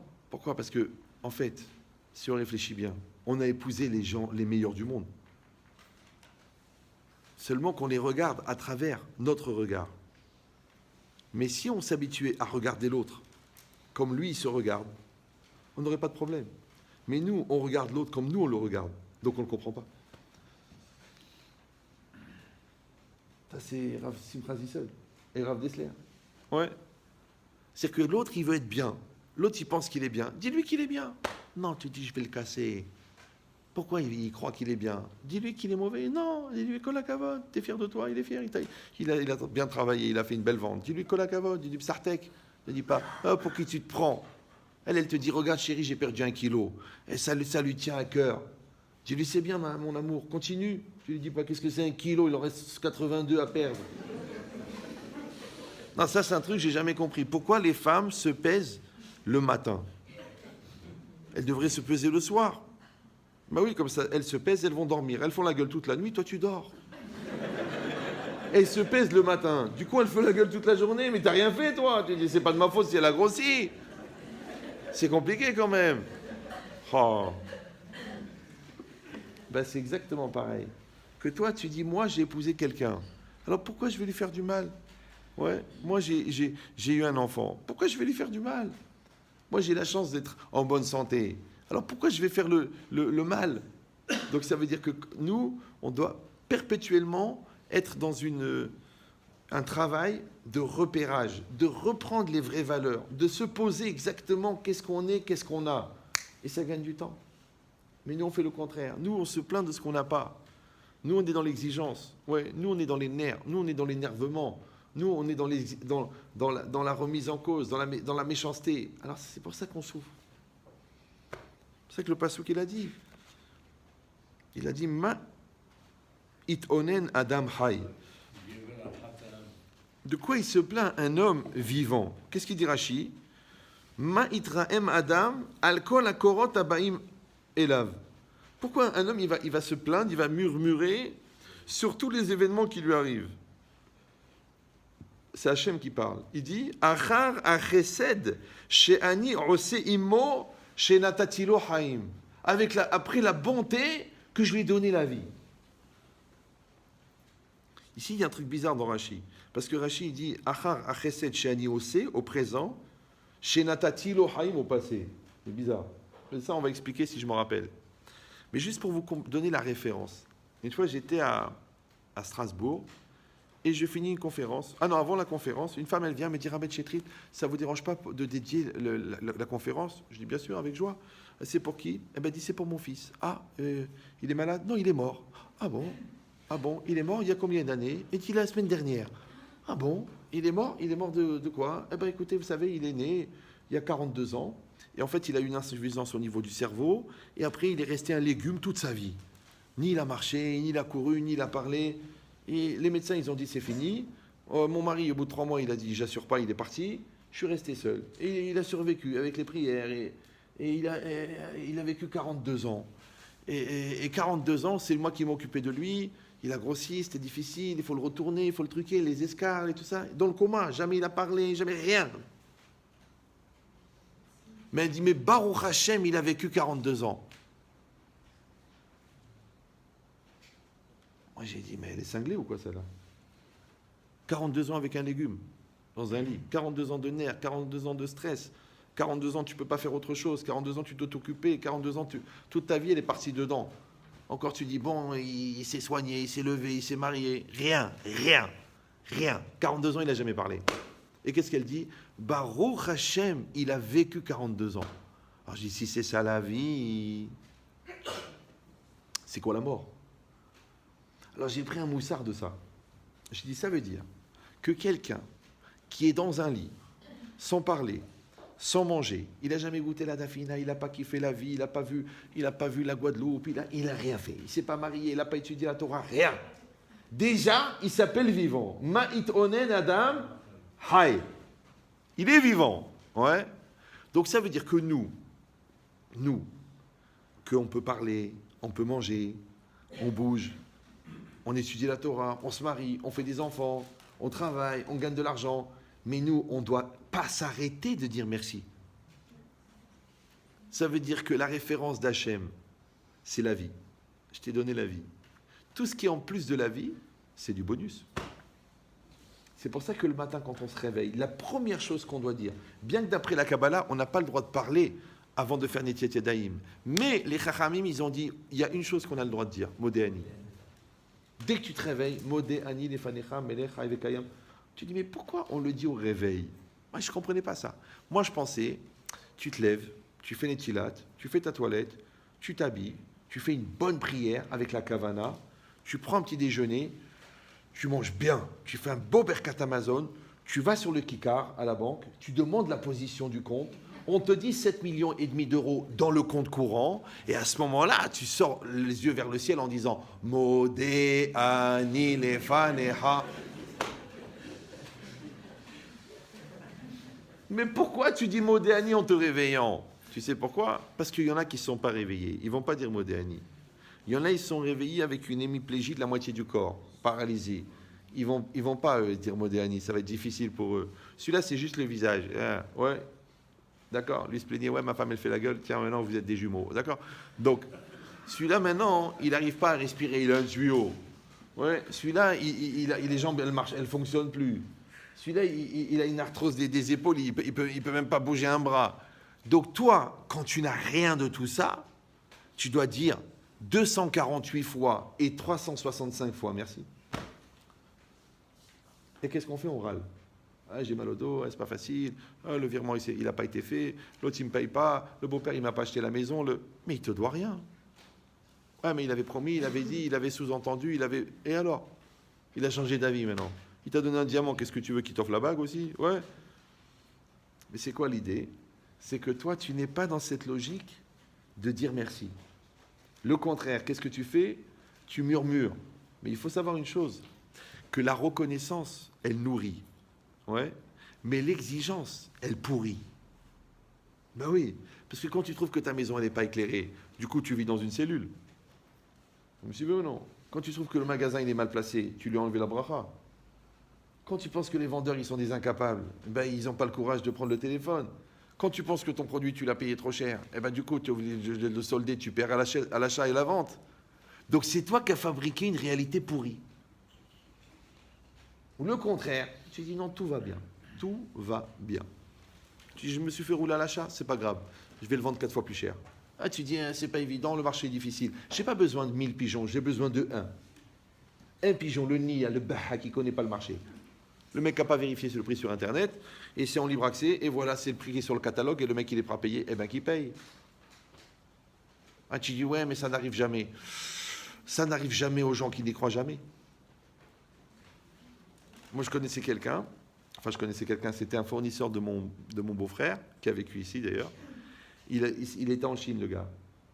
Eh bien, il étudiait 8 heures par jour, il travaillait 2 heures par jour. Mais quand je te dis qu'il travaillait, c'est-à-dire l'usine de frigo, je sais pas quoi, le prêt-à-porter, les fabrications de montres et tout ça, 2 heures par jour, il travaille. Il rentrait dans le bureau avec les ingénieurs. Allez, tu changes la couleur, truc. Laisse tomber cette ligne, elle ne marche pas. On passe à autre chose. Allez, vas-y, lance-moi ça et tout. Et après, vite, il retourne étudier. Il a créé un collège, restaurant caché, à Shanghai ou Hong Kong. Ouais, c'est une famille connue. Tu dis, mais le gars, alors mon beau-frère, il lui disait, mais je t'en prie, écoute, le modèle, il va pas, on change. Il dit, écoute, le modèle, tu l'achètes pas, un autre, il va l'acheter. Moi, je vais pas mettre une seconde de plus sur le compte de mon limoud. T'as compris ou non? Parce qu'il y a des clients. Il y aura des clients. Moi, j'ai fait ce que j'ai à faire. J'ai créé le produit. Il y a des clients. Ah non, il faut changer, il faut améliorer, il faut développer, il faut truquer, il faut... Combien? À la fin, il ne reste plus rien pour étudier. Après, les nerfs, les stress, la déception. À la fin, la vie, elle est passée. L'argent, il n'est pas rentré. La maison, finalement, tu l'as soldée, tu l'as vendue. Tu es obligé de la vendre pour payer le crédit. Un truc compliqué, ouais. Après, tu es obligé de te débarrasser de tes enfants parce que ça revenait trop cher au niveau des études. Après, tu divorces parce que tu t'es rendu compte que ta très très chère femme, elle est très chère. Il y en a, il m'a dit, mais pourquoi une femme ça coûte tellement cher? J'ai dit, c'est le prix du sourire. Tu veux la gueule, c'est gratuit. Tu veux le sourire, lâche. Et si tu vas dire, ouais, bah, quand tu lâches trop, à la fin, il ne reste plus rien. Ben, c'est l'inverse. Parce que quand la femme, elle est heureuse, elle t'envoie la bracha. Et toi, tu as la bracha. C'est pour ça qu'il faut toujours prier. Moi, tu verras toujours que les gens qui ont fait kavod à leur femme, ils ont la parnassa. Et quand tu l'étouffes, tu la serres, tu lui dis, c'est difficile en ce moment, on n'arrivera jamais. Le robinet, trac. Tu dis, mince, il n'y a rien qui vient. C'est normal. C'est pour ça que, d'un autre côté, la femme, elle a une mitzvah de pudeur. Parce qu'elle est toujours à découvert.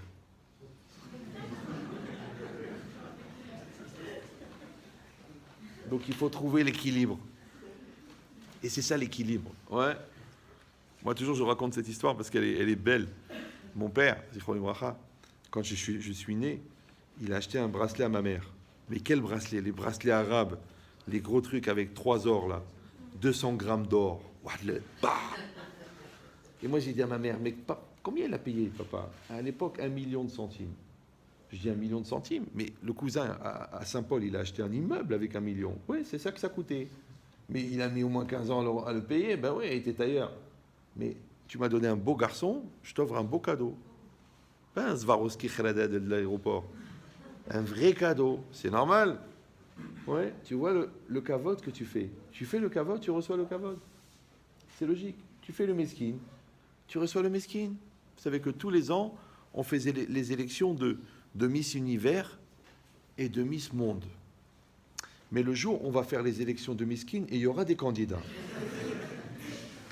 La queue là-bas, jusqu'à la mer. Ouais. Mais pourquoi c'est comme ça? Parce que la personne, elle n'est pas capable d'apprécier ce qu'elle a. Et c'est ça ce qu'il faut faire. Il faut aimer ce que j'ai et non pas rêver de ce que j'aurais pu avoir. Ou de ce que je pense que j'aurais dû avoir. C'est ce que j'ai. Ouais. C'est pour ça que le mariage, c'est comme le Shabbat. Le Shabbat, il rentre à la Shkia. D'accord? La Shkia, c'est le coucher du soleil. Donc, c'est pas la peine de t'énerver. On aurait dû faire ça, on aurait pu faire ça. On va rajouter une salade, on va faire cuire du chevreuil. C'est fini. C'est Shabbat est rentré. C'est la Shkia. Et Shabbat rentre à la Shkia. Et la Shkia, c'est quoi? C'est le coucher du soleil. Ça veut dire qu'à la Shkia, il y a Shkia et c'est tout. C'est ça Shkia. Il y a que ça. Voilà, il y a ça. C'est ça. Ça te plaît pas trop tard. C'est tout. Vous êtes marié, un enfant qui est né, c'est ta femme. Va t'arranger. C'est ton mari. Ah non, je voyais autrement, je voyais différemment. Grâce à mon voisin, j'ai compris que j'ai droit à mieux. Grâce à ma secrétaire, j'ai compris que ma femme a vieilli. Tu sais pas que les goïms, ils disent que l'amour s'arrête là où la comparaison commence.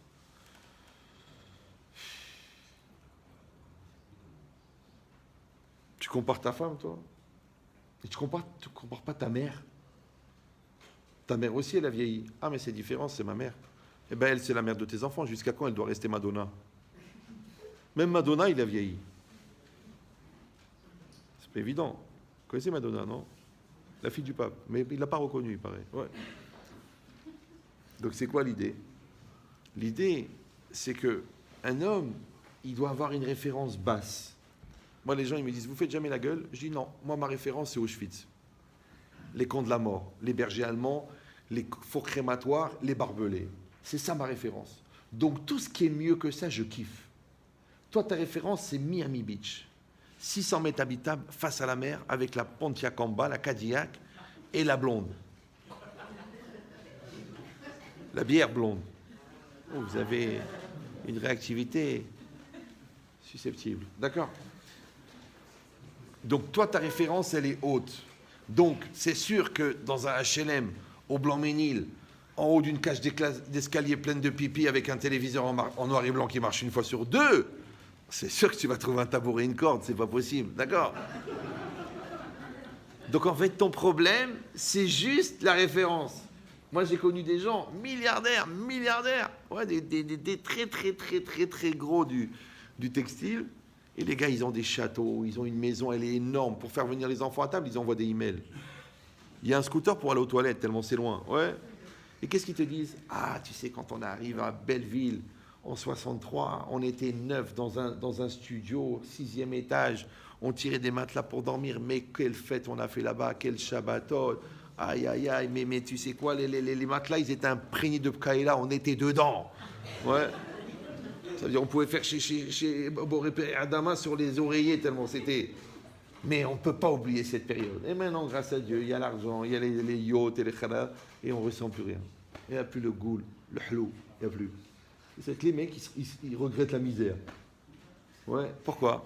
Parce qu'il y avait la misère, mais il y avait l'essentiel. Mais non, il y a la richesse, mais il y a le superficiel. Donc ça veut dire quoi? Ça veut dire que tu prends une référence basse.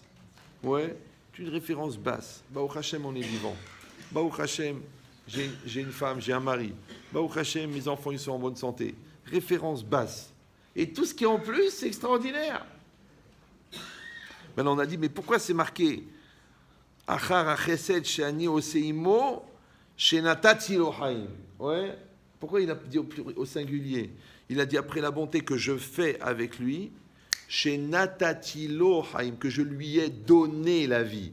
En vérité, c'est quoi l'idée? C'est la logique de la Akaratatov, la reconnaissance, mais dans la référence. Ça veut dire qu'on a dit que toi, tu te rappelles toujours du jour de la vie.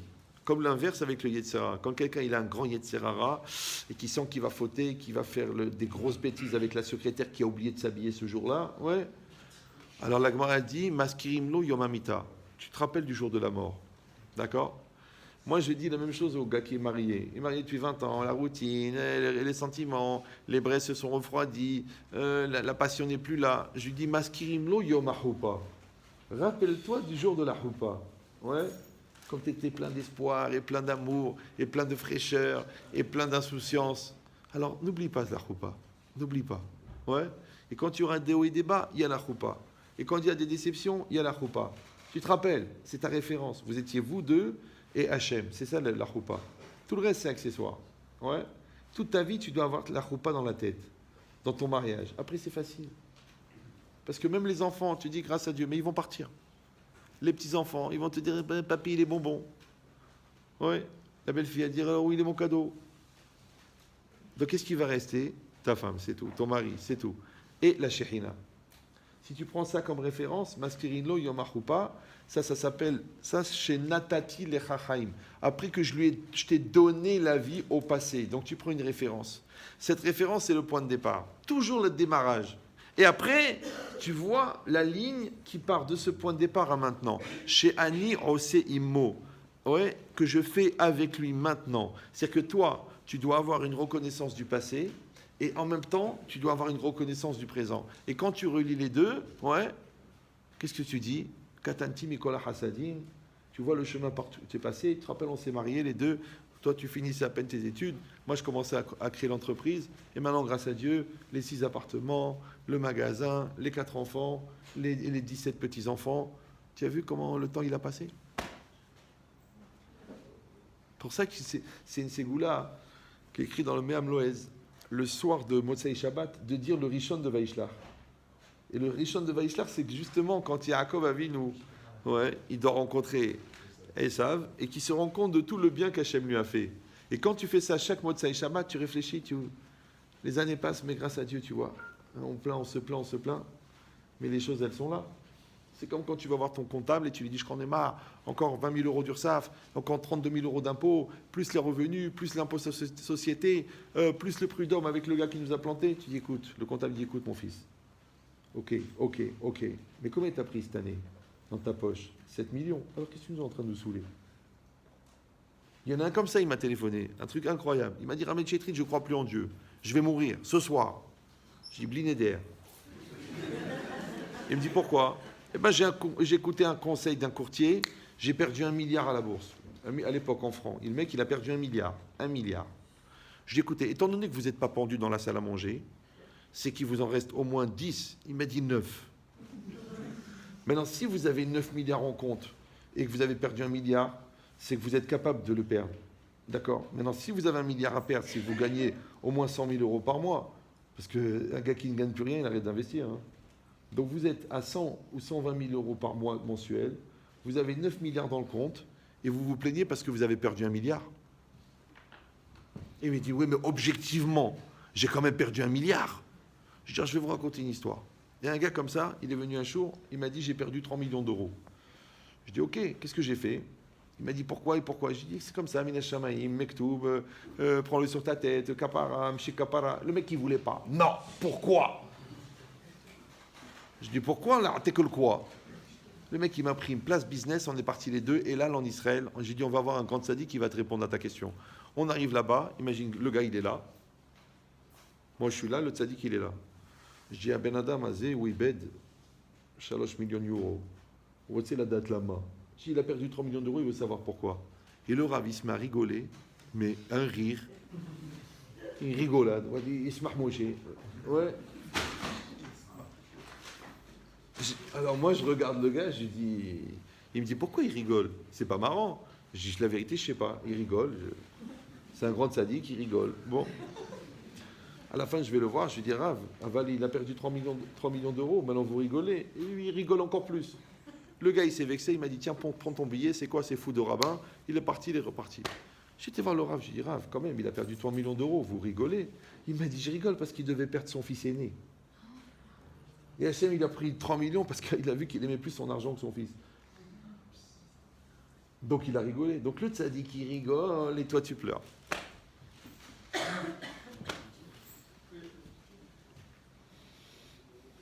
C'est ça le problème. Vous me suivez ou non? C'est ça ton problème. Ton système de référence, il est faux. Il est faux. Ouais. Toi, tu as une belle table de Shabbat, tu t'énerves parce qu'il manque une salade. Tu dis à ta femme chérie, pourquoi il n'y a pas les fenouilles? Et tu dis, mon amour, j'ai 17 salades là. J'ai commencé à préparer samedi soir pour vendredi soir. Les boulettes, je les ai fait une par une, les shemichot, kouchabirichou. Les épis, je les ai sanctifiés avec la kedusha de Rabbi Shimon Bar Yochai. Et maintenant, tu fais la gueule parce qu'il manque une salade. Eh ben, écoute, ma mère, elle n'oubliait jamais les fenouilles.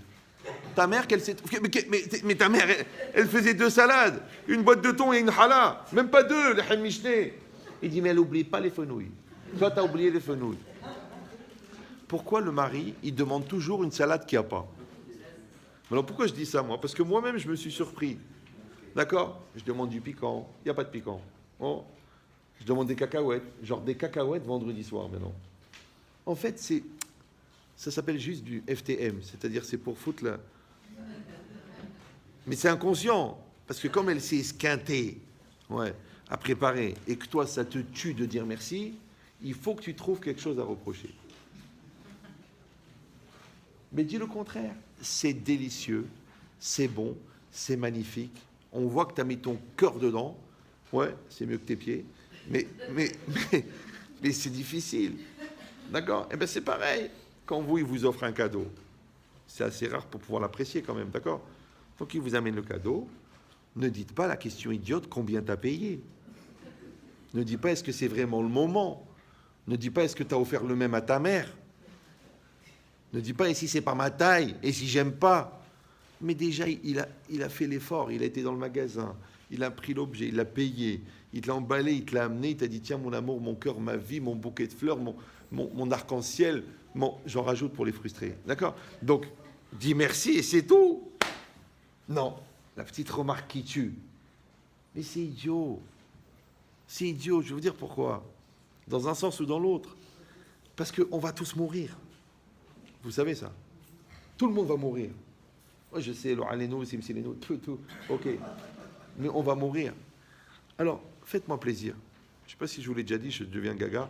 Je trouve un khatan pour la lady. C'est que, puisqu'on va mourir, pourquoi mourir de notre vivant? Vous me suivez ou non? On va vivre et on va mourir. Mais tant qu'on est vivant, rien, viens, on reste vivant. D'accord? Non, qu'est-ce que je fais? Je vais te dire un mot méchant. Paf, t'es contredit, tu restes bloqué tout le Shabbat. Toi, je te dis, c'est trop salé. Eh bien, rajoute de la salade. C'est trop chaud. Attends que ça refroidit. À quoi il a servi ce mot? À rien. C'est de la remma pour rien. Et quand l'autre, elle va être morte, tu vas aller sur sa tombe, tu vas lui dire la soupe, elle était ratée, hein, mais bon, c'est pas grave, tu es morte, mais bon. Non, tu manges et tu te tais. Moi, ma femme, elle s'est énervée parce que je disais que c'est bon avant de goûter. Elle me dit goûte quand même. En plus, comme j'étais un fou, j'avais chavruta, j'avais un quart d'heure pour manger, je mettais la salade, le plat et le dessert, je mélangeais, je mangeais. Elle me dit mais t'es un malade. Je dis non, c'est bon pour l'état à vote. Elle me dit t'es fou, j'ai passé 6 heures à manger. Demain, je te fais un seau, je mélange tout dedans et je te dis à table. C'est crevé à te faire un tagine avec 54 épices et toi, comme un brel, tu me mélanges avec le dessert. Bon, ça fait un tagine à l'ananas, mais bon. Mais c'était quoi l'idée? Après, j'ai compris, je dis elle est sensible, elle s'est fatiguée. Il faut apprécier, il faut donner. D'accord. Maintenant, qu'est-ce que ça te coûte? Ça te coûte rien. Ça te coûte rien. Ça te coûte rien, mais ça te rapporte énormément. Mais donc, comme tu le fais avec ça, comme tu le fais avec l'enfant, ouais. Ta fille, par exemple, elle a mis une jupe très courte. Tu dis, elle va attraper froid, celle-là. Ouais. Si tu lui dis que c'est une fille des rues parce qu'elle s'habille comme ça, elle va avoir une haine de toi et de la religion, tu n'as même pas idée. Donc, comment tu vas faire? Alors, tu fais de la pédagogie. D'abord, tu dis, bonsoir, mon amour. Ah, comment ça va? Comment ça a été la journée? Ah, je suis contente de te voir. Tu sais que tu es ma fierté. Hein. Moi, je t'adore. Bon, tes sœurs aussi, les 14. Mais toi, je t'adore aussi. Ouais. Allez, viens ici, viens t'asseoir à côté de ton père sur le canapé. Donc elle s'assoit, à ce moment-là, la jupe, elle remonte. Exposition gratuite de Jean Bonneau, d'accord? Tu lui dis, chérie, Alors qu'est-ce qu'elle fait? Elle tire sur la jupe, parce qu'elle a honte de son père, quand même, la honte, la chouma de son père. Elle tire. Alors il dit, qu'est-ce que tu fais, ma fille? Elle dit, je tire la jupe. Pourquoi tu la tires? Il dit, bah, parce qu'elle est courte. Alors si elle est courte, pourquoi tu la mets? Parce qu'elle pensait qu'elle allait jamais s'asseoir de toute sa vie. C'est pour ça qu'elle l'a mis juste. Moi, des fois, mes enfants, ils m'appelaient, papa, j'ai trouvé un manteau, est-ce que je peux le mettre? Je lui ai dit, tu peux le mettre à Bnei-Brak ou non? Il m'a dit non. J'ai dit, alors ne l'achète pas. Bon, pour nous, hein. Ouais. Après, pour vous, c'est chacun selon son truc. C'est pareil. C'est-à-dire, c'est comme si ta fille de 8 ans, elle veut porter un truc de femme. Tu dis, écoute, chérie, c'est pas ça. Ah, mais je me suis épilé hier. Mais ma fille, tu as 8 ans. D'accord? Bon, elle est très précoce. Mais c'est quoi l'idée? C'est qu'en fin de compte, il faut que tu trouves le moyen pour encourager l'enfant sans le casser. Donc, ça veut dire qu'il faut qu'il soit lui béchalom avec la situation, et toi, tu vas être béchalom avec la situation. Et toi, tu vas être béchalom avec lui, et lui, il va être béchalom avec toi. Qu'est-ce que tu as fait? Tu as perpétué le mouvement. Pas de blocage, pas de braquage, pas de stress, pas d'angoisse. Parce que les braquages, sache que les enfants, quand tu les stresses, ils deviennent hypocrites. Quand tu leur fais confiance, ils deviennent autonomes. Il faut juste que tu décides, est-ce que tu veux fabriquer des hypocrites ou est-ce que tu veux fabriquer des autonomes? Le problème de l'autonome, c'est que plus il grandit, plus il faut que tu parles avec lui. Alors que l'hypocrite, il fait semblant. Donc tu n'as pas besoin de parler. Toi, tu fais semblant que tu l'aimes et lui, il fait semblant que tu t'aimes.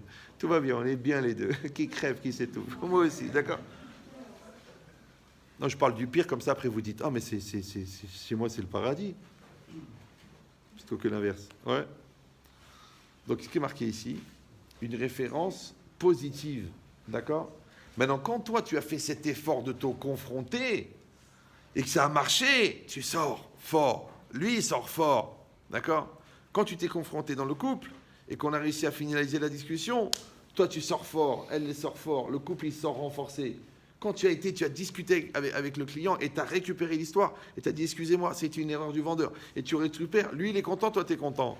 Quand tu vas voir le vendeur et que cette année, il t'a ramené 21 millions d'euros, donne-lui 2000 euros. Ah, il est déjà payé, c'est pas la peine. C'est dommage. Donne-lui. C'est quoi 2000 euros? Donne-lui. Le mec, il s'est esquinté, il a fait 1 million de coups de téléphone. Il a décroché des contrats de folie. Donne-lui. Non, c'est pas la politique de la société. Après, ça va être une porte ouverte. Mais lui, il t'a mis 21 millions d'euros. Tu lui donnes pas 2000. Il y a une histoire, j'ai eu un cours, un jeune, un élève comme ça. Il a fait son petit BTS d'action commerciale. Et il a trouvé son premier travail. Mais il a dit au gars, il dit, moi, j'étudie le matin un pavé, et l'après-midi, je travaille. Le gars, il a dit, c'était un fudge, il a dit, OK.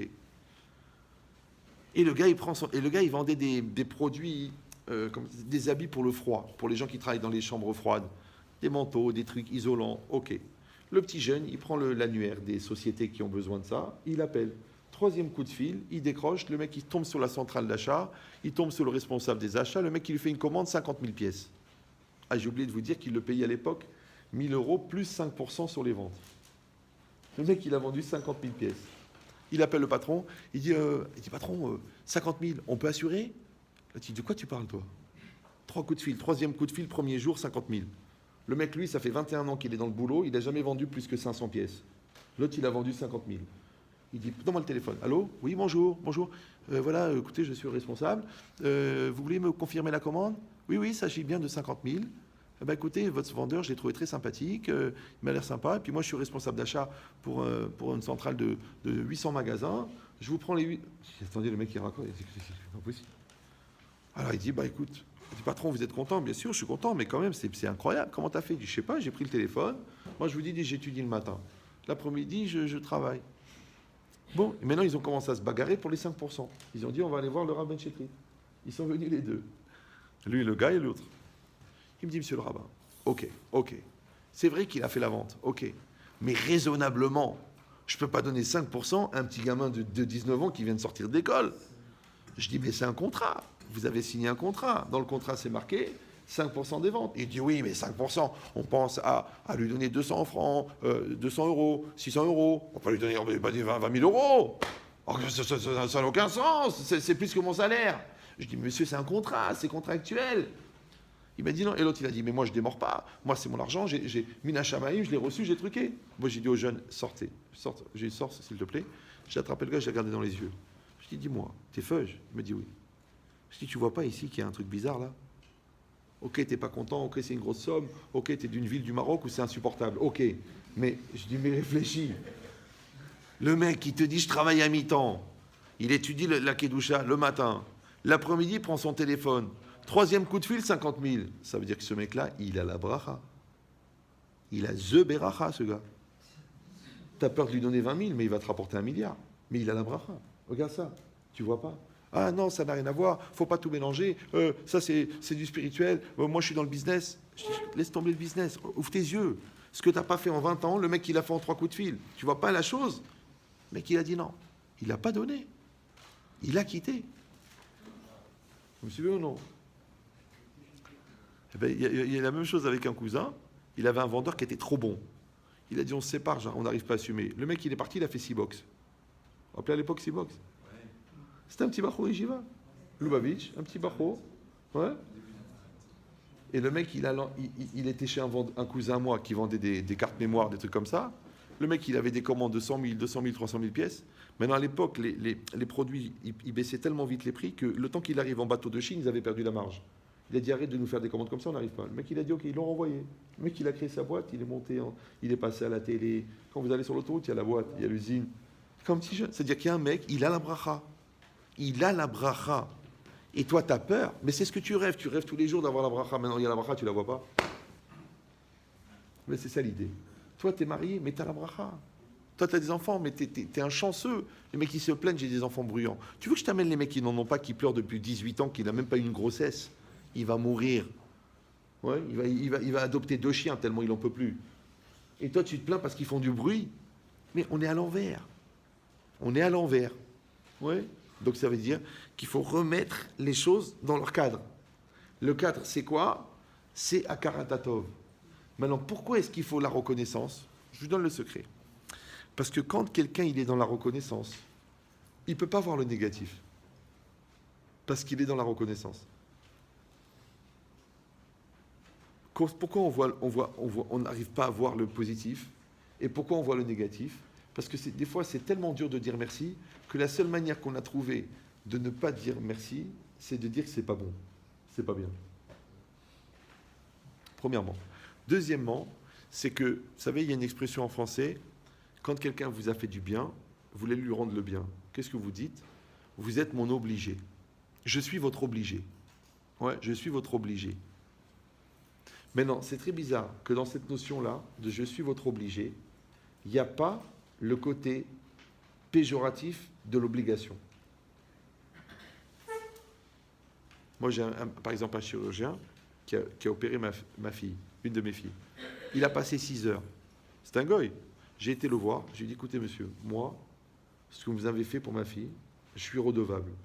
Ah, il me dit, mais je suis payé par l'hôpital. Non, non, non. Ça, c'est vous, votre problème avec l'hôpital. Mais moi, vous avez passé 6 heures, vous avez aidé, vous avez construit, vous l'avez sauvé. Moi, pour moi, je suis votre serviteur. Ce que vous avez besoin, vous me demandez. Le mec, il m'a dit, écoutez, vous n'êtes pas obligé. Je dis, je ne suis pas obligé, mais je le fais. C'est moi de le faire. D'accord? C'est logique. Ça s'appelle en français, je suis votre obligé.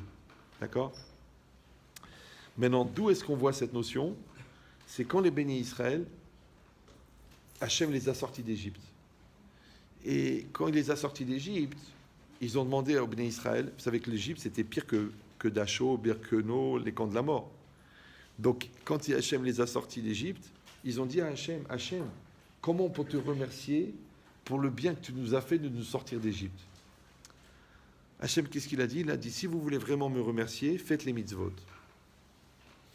Les bénis Israël ont accepté de faire les mitzvot. Ça veut dire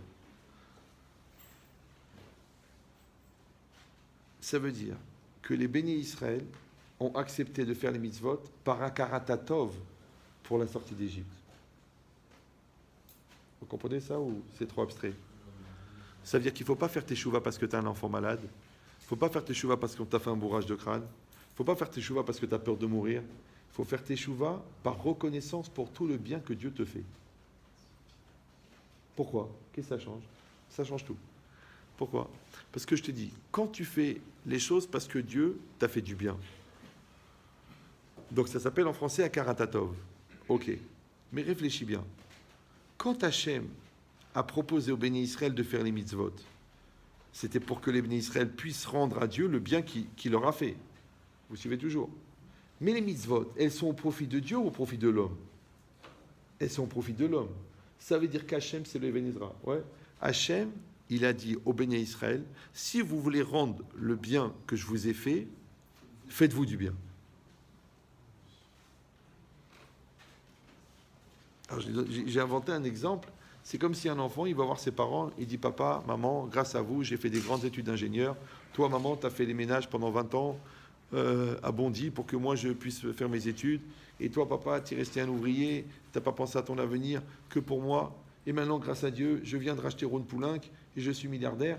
Donc, j'ai pris une audite familiale pour calculer combien vous avez dépensé depuis que je suis né et je voudrais vous rembourser. Et ça fait 298 783 euros. Ils ont tout calculé. Les écoles juives, les redoublements, les nerfs, les vacances, le manger, les escalopes du vendredi, la dafina, tout. Ils ont tout calculé et je vous dois 398 000. Voilà papa, maman, voici le chèque. Le père et la mère, ils se regardent. Ils se mettent à trembler.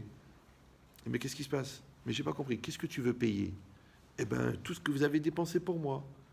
Mais mon fils, quand tu es né, ta mère, elle a fait une hémorragie, elle a pu avoir d'autres enfants. Comment tu vas rembourser les enfants qu'elle a perdus grâce à toi? Ouais. Après, tu nous as fait une crise d'adolescence, tu nous as tués. D'accord? 2 ans avec Christine, ta mère, elle est devenue une veilleuse tellement elle allait mourir. D'accord? On t'a sorti de la drogue, on t'a sorti des complexes, on t'a sorti de la peur. Tu nous as rendu cinglés jusqu'à ce qu'on t'a marié.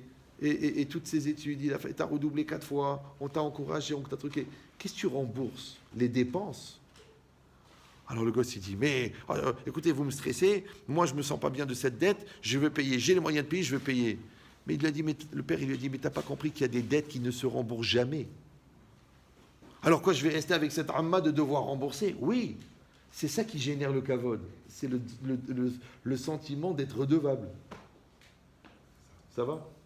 Maintenant, quand tu te sens redevable, tu as 2 manières de le faire. Soit tu es égoïste et ça te coûte de te sentir redevable, soit tu es généreux et ça te donne du plaisir d'essayer de rembourser. D'essayer de rembourser, parce que c'est pas remboursable. Mais d'essayer. Alors je donne toujours cet exemple. Le gars, il habite à Paris. Et sa mère, elle habite à Deauville. Elle a 78 ans. Elle a perdu son mari il y a des années. Elle vit seule, elle est autonome. Mais elle a un problème, elle a une double arthrose des épaules. Elle ne peut pas lever les bras plus que ça. Et elle l'appelle un samedi soir, à 4h30 du matin. Elle lui dit, à minuit et demi, elle lui dit, mon fils, tu sais que je suis très pudique et j'ai un problème, j'arrive plus à fermer la chemise de nuit parce que j'ai mal aux épaules. Viens s'il te plaît, tu me fermes la chemise de nuit. Il dit, maman, il y a 3 heures de route. Je vais arriver à 4 heures du matin, appeler 3 heures pour revenir, juste pour fermer la chemise de nuit. Ça a l'air de quoi? Elle a dit, quoi, là, t'es que le quoi? Qu'est-ce que j'appelle les pompiers pour qu'ils me ferment les chemises de nuit? Tu viens, je suis ta mère, non? Et le gars, il prend la voiture, il roule pendant 3 heures, il arrive. Il a la clé, il ouvre la porte, il la trouve, Ragda. Elle dort, avec la chemise de nuit montée jusqu'en haut. Et il y a un petit mot, merci d'être venu, ne fais pas de bruit, j'ai le sommeil léger, à demain. Et lui, il a les nerfs qui lui montent. Il dit, d'un côté, c'est ma mère, d'un autre côté, je la finis à la hache. Tout à l'heure, elle va me rappeler, elle va me dire, j'arrive pas à prendre la théière. Après, elle va me dire, le sachet de soupe, il est en haut de lait. Je vais mourir. Viens, je la finis maintenant. Et je lui offre un Sefer Torah. Allez. Tu dis, je peux pas, Hazé Shalom, c'est ma mère. Eh bien, c'est ta mère. C'est ta mère. Donc, si tu es nerveux, c'est que tu as oublié les 8700 fois où elle t'a changé la couche. Les 17 242 fois où elle t'a enlevé la hnouna qui coulait jusque-là, que même Cyril, il l'a pas imaginé. D'accord? Tu as oublié les redoublements, tu as oublié la souffrance, tu as oublié la peur, tu as tout oublié. C'est ça ton problème. Alors, je te dis le secret. C'est que quand toi, tu te sens obligé, ouais, il n'y a pas la dimension obligation dans obligé. Vous me suivez ou non? Ça veut dire que quand toi, tu ressens la karatatov, la reconnaissance, ça enlève la dimension angoissante de l'obligation. Ça va toujours? Donc ça veut dire que si toi, tu vis mal les obligations, c'est parce que tu n'as pas de la karatatov. Donc si ta femme, elle t'appelle et tu dis, écoute chérie, je suis chargé comme un chameau, viens à la voiture m'aider à prendre les sacs. Et toi tu dis, je peux pas, je suis en plein milieu de la Coupe du Monde. tu n'as pas Akarat Hatov. Elle va crever, elle a mal aux épaules déjà, elle va se taper les sacs jusqu'à la maison, et toi, tu es devant ton foot, parce que soi-disant, tu travailles. Tu n'as pas Akarat Hatov. Ah, mais ça te saoule d'y aller, ça veut dire que tu n'as pas la reconnaissance. Parce que si tu avais la reconnaissance, tu n'aurais pas à supporter l'effort, puisque l'effort, il est noyé dans la reconnaissance. Et dans tout, c'est pareil. Elle aussi, si vous avez la reconnaissance envers votre mari, il n'y a rien à supporter. Parce que l'effort, il est noyé dans la reconnaissance. Vous me suivez ou non? Maintenant, c'est exactement pareil. Quand on te dit, les gens te disent, vous savez, la religion, c'est beaucoup de contraintes, c'est beaucoup d'obligations. Mais je ne comprends pas. La Torah, elle nous a soignés déjà de au moins 90 maladies mentales. Ben oui, parce que quand la Torah, elle t'a dit, tu ne haïras pas. Elle t'a dit, tu ne convoiteras pas la femme de ton voisin. Elle t'a dit, tu ne seras pas jaloux de la maison de l'autre. Elle t'a déjà soigné de choses incroyables. Quand la Torah t'a dit tu ne voleras pas, tu arrêteras de penser que ton argent il est chez l'autre. Ouais, elle t'a soigné d'une autre maladie. Quand la Torah elle t'a dit tu ne tueras pas, combien elle t'a enlevé? Quand la Torah elle t'a dit ne fais pas honte en public à l'autre, combien? C'est-à-dire que de combien de maladies la Torah elle t'a sauvé? D'accord? Donc quand la Torah elle te dit mais les téphilines, tu crois que c'est pour le bon Dieu, c'est pour toi. Quand la Torah elle te dit fais tiet yadaïm, c'est pour toi. Quand la Torah elle te dit va au mikvé, c'est pour toi. Ah, tu dis non, c'est l'ancien temps, on n'a plus besoin et tout.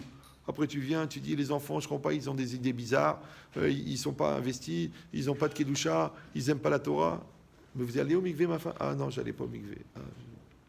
Ils n'ont pas été conseillés dans la pureté. C'est pas assourd, mais ça fait un gamme dans la neshama. Qu'est-ce que tu vas faire maintenant? Donc maintenant, c'est pas que c'est foutu. Vous attachez, mais il va être un sadique, mais ça sera plus dur, parce que c'est du temps que tu aurais pu gagner au niveau de l'inné.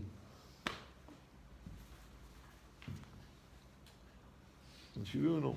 Ce que tu peux gagner dans l'inné, tu le gagnes dans le chinour. Les gens, ils n'ont pas la tête, ils n'ont pas les nerfs, ils n'ont pas le stress. Il y a une mitzvah, par exemple, dans la ketouva, vous l'avez appris, de satisfaire la femme. Ouais.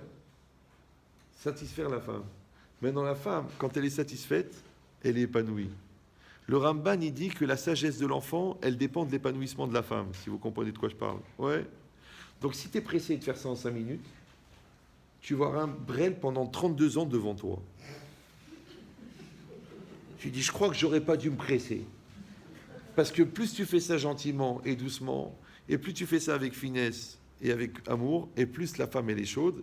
Et la chaleur de la femme, elle détermine la chorma de l'enfant. Bon, les généticiens, ils sont pas là-bas, ils sont loin. Ouais. Mais regarde la chorma de la Torah. Oui, c'est ce qu'il dit le Ramban. Oui, l'enfant, il sera yoter chacham, imaïcha et yoter chama. Va réfléchir maintenant. Donc quand la Torah, elle t'a dit, sois gentil avec elle, et gâte-la, et fais-lui plaisir, et vas-y pour les préliminaires, et regarde qu'est-ce qui lui fait du bien. C'est ça la mitzvah. Et bien quand tu fais ça, tu es en train d'investir dans un enfant chacham. Mais toi, tu es pressé, tu as trop besoin, tu as vu un film bizarre ou le décolleté de la voisine. Allez, viens, tu dis, allez, on dit, tu fais ça en 5 minutes, comme un animal. Ouais. Et après, il y a un hamar en face de toi, 32 ans. Papa, répète, je comprends rien. Tu dis, mais d'où il sort ce hamar? Tu étais trop pressé. Parce qu'il y a Esav et Yaakov en nous. La seule manière de faire sortir le Yaakov, c'est de maîtriser le Esav. Mais toi, tu écoutes le Esav, le mal qui est en toi, tu t'assimiles au mal. Ça s'appelle animal. Et le animal, il sort le mal. Et quand il sort le mal, il est dans le ventre. Et quand il grandit, il est devant toi. Après, tu dis, c'est pas possible. Donc, qu'est-ce que la Torah, elle t'a donné? Quand elle t'a donné les règles du mariage, elle t'a sauvé ta descendance. Oui. Maintenant, quand tu vas réfléchir à tout ce que la Torah t'a donné, tu vas voir Akarat Hatov. Quand tu vas voir Akarat Hatov, on a dit que la reconnaissance enlève la dimension d'obligation péjorative. Donc, il n'y a plus la contrainte de la mitzvah, puisque tu sais ce que le bon Dieu t'a fait. Donc, ça veut dire que si tu supportes pas les mitzvot, c'est parce que tu n'as pas la reconnaissance de ce que la Torah t'apporte. Or, il faut savoir qu'un bienfait ne se libère qu'en fonction de la conscience que tu en as. Parce que tant qu'il n'y avait pas un homme pour comprendre l'importance de la pluie ne tombait pas. Donc peut-être que le bon Dieu t'a préparé 1 milliard dans le business, mais comme toi, tu n'y crois pas, il ne vient pas. Et Hachem, il t'a préparé des enfants extraordinaires, mais comme toi, tu penses qu'ils sont nuls, donc ils ne deviennent pas chachamim. Parce que la bracha, elle n'arrive qu'en fonction de la conscience que tu en as. Et la conscience, elle vient de quoi? De la Akarat Hatov. Ça veut dire que merci, c'est pas pour ce qui s'est passé. Merci, c'est pour ce qui va arriver. Maintenant, quand tu dis merci pour ce qui va arriver, tu ouvres le shefa de la bracha. Mais quand tu dis merci pour ce qui est arrivé, automatiquement, tu es déçu de ce qui n'est pas arrivé. Donc tu fais la gueule, et quand tu fais la gueule, tu bloques la bracha. Donc, qu'est-ce qu'on est en train de dire? On est en train de dire que la simcha, c'est une posture mentale, c'est une posture intellectuelle, c'est une posture spirituelle. Oui, ata sameach ou ata lo sameach. Oui, est-ce que tu es cool ou tu n'es pas cool? Est-ce que tu es énervé ou tu n'es pas énervé? C'est quoi, toi qui décides. Mais fais attention, parce que la vie, c'est un miroir. Une fois, quelqu'un il m'a dit ça. Il m'a dit, Rabbi Chetri, je vais divorcer parce que ma famille, c'est tous des dépressifs, ils font tous la gueule. J'en ai marre de cette famille. Ma femme, elle n'est pas bien. Mes enfants, ils sont nerveux. Ma fille, elle pense qu'à des bêtises. J'en ai marre de cette vie. Je dis, écoute, j'ai un problème. Il m'a dit, pourquoi? Je dis, écoute, quand j'écoute un, j'ai obligé d'écouter l'autre. Mais là, je n'ai pas besoin parce que je connais ta famille. Je connais ta femme, elle est très souriante. Je connais tes enfants, ils sont très équilibrés. Mais c'est vrai que quand tu rentres à la maison, tout le monde fait la gueule. Parce qu'il y en a qui pensent que la terreur est humaine. Donc la tronche que tu fais quand tu rentres, elle angoisse ta femme, elle angoisse tes enfants, elle angoisse tout le monde. Mais quand tu n'es pas là, tout va très bien. Je lui ai dit un truc incroyable, je ne sais pas s'il a compris, je lui ai dit, tu devrais venir quand tu n'es pas là.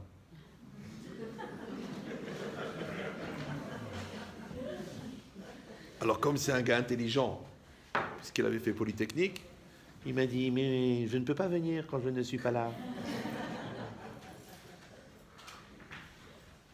C'est-à-dire, tu crois que je suis tellement brêle que je vais formuler une phrase qui n'a pas de sens. Mais j'ai arrêté quand j'avais 6 ans et demi. Qu'est-ce que tu veux maintenant? À 57 ans, tu crois que je dis n'importe quoi? C'est toi qui dois réfléchir pendant 8 ans sur ce que je t'ai dit. Je lui dis, quand je te dis que tu dois venir quand tu n'es pas là, c'est pas un jeu de mots. Ça veut dire que le côté négatif qui est en toi, laisse-le dehors. Et comme il n'est pas là, tu rentres chez toi. Et quand tu rentres chez toi sans le côté négatif, tu verras que tout va bien se passer. Voilà. Donc rentre chez toi quand tu n'es pas là. Il m'a dit, ah, j'ai compris. Eh bien, c'est bien. Comme ça, tu n'es pas obligé de l'écrire en 2 mots. D'accord? Donc, si c'est ça, ça veut dire que c'est moi qui va décider. Est-ce que je vais mettre de la simcha? Est-ce que je vais mettre du positif? Est-ce que je vais mettre de la émouna? Est-ce que je vais mettre du bitachon? Est-ce que je vais mettre de la clarté? Est-ce que je vais mettre de la beauté? Est-ce que je vais mettre de la tzlaha? C'est moi qui décide. C'est ça la force de la liberté. Parce que les gens, tout le monde revendique la liberté. Mais personne ne veut assumer que dans la liberté, il y a aussi le droit de se planter, le droit d'être débile, le droit d'être un païen, le droit d'être folle, le droit d'être excité, le droit d'être excentrique. Ça fait partie de la liberté. Mais les gens, ils ne veulent pas assumer la liberté. Ils veulent assumer les bons côtés. Mais le fait de refuser la liberté complète, ça fait dire que tu ne pourras jamais avoir le complet. Or, le complet, on a dit que c'est quoi? Shalem. Shalem, c'est quoi? Tov. Donc, Akarata Tov, c'est pas reconnaître le bien. Akarata Tov, c'est reconnaître le complet. D'accord? Donc, je dois aimer mon conjoint pour ses bons côtés et pour ses mauvais côtés. Même le maire, quand vous êtes marié, le maire qui n'était pas religieux, il a dit vous êtes marié pour le meilleur et pour sa mère. D'accord? Les deux. D'accord? Ça veut dire qu'il y a toujours du bien et toujours du mal. Maintenant, le bien et le mal, c'est une vision humaine. Mais pour Dieu, il n'y a pas de mal. Parce que le bien, il est pour le bien, et le mal, il est pour le bien. Maintenant, le problème, c'est que tant que toi, tu ne vois pas le bien qu'il y a dans le mal, tu ne peux pas réaliser le bien qu'il y a dans le mal. Du coup, c'est le mal qui se réalise, puisque toi, tu ne crois que ce que tu vois, et ce que tu vois, c'est du mal. Maintenant, c'est quoi la émouna? La émouna, c'est d'être capable de voir le bien qu'il y a dans le mal. Et le bien qu'il y a dans le bien.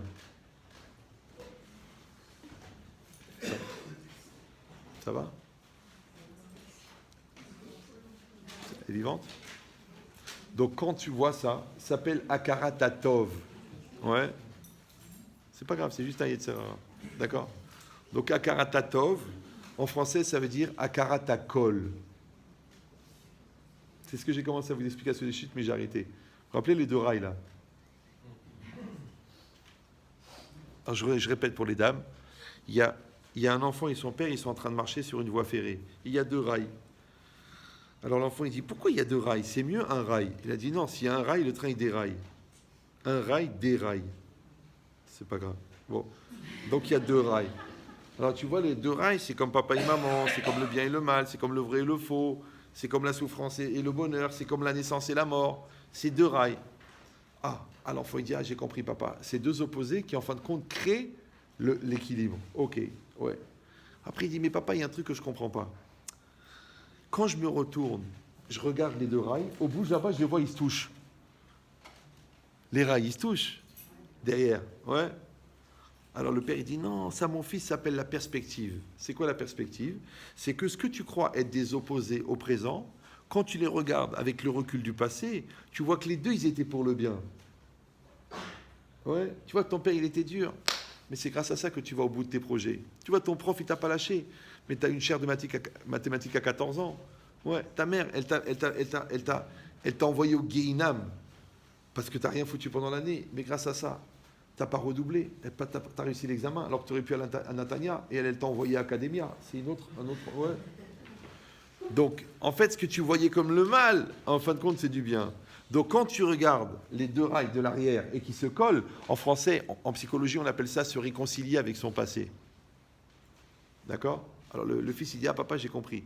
Maintenant, j'ai un autre problème. C'est que là, on marche tous les deux. Les rails sont séparés devant moi. Mais quand je les regarde devant, ils se touchent. Et tu ne vas pas me dire que c'est se réconcilier avec le passé, puisque ça, c'est le passé, ça, c'est l'avenir.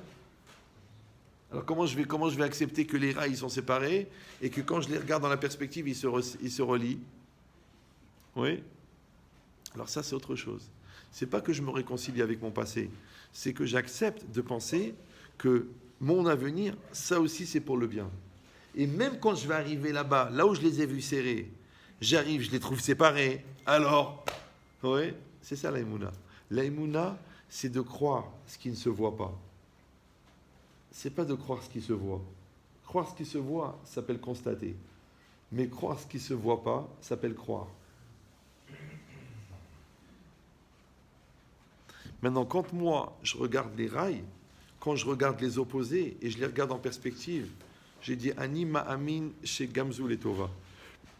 Oui, ça aussi c'est pour le Tov, ça aussi c'est pour le complet. C'est pour ça que la Mishnah elle dit que Shem chez Mevarechim ala Ra'a, car mevarechim ala tova, à la tova, car mevarechim à la ra'a. De la même manière qu'on bénit pour le bien, on bénit pour le mal. C'est très bizarre les brachot.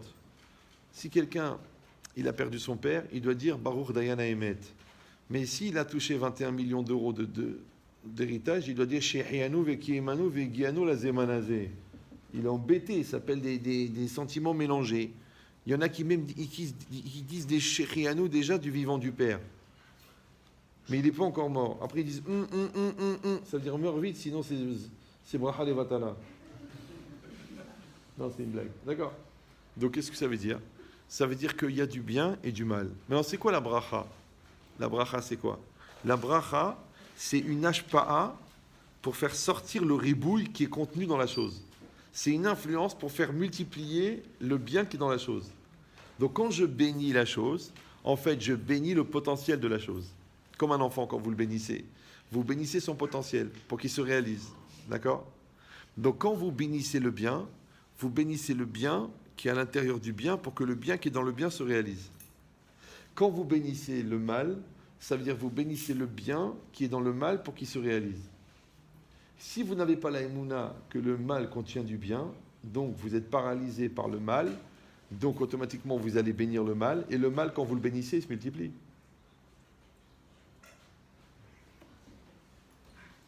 T'as compris l'idée ou non? Voilà. Donc ça veut dire que Akaratatov, automatiquement, ça sera une vision globale.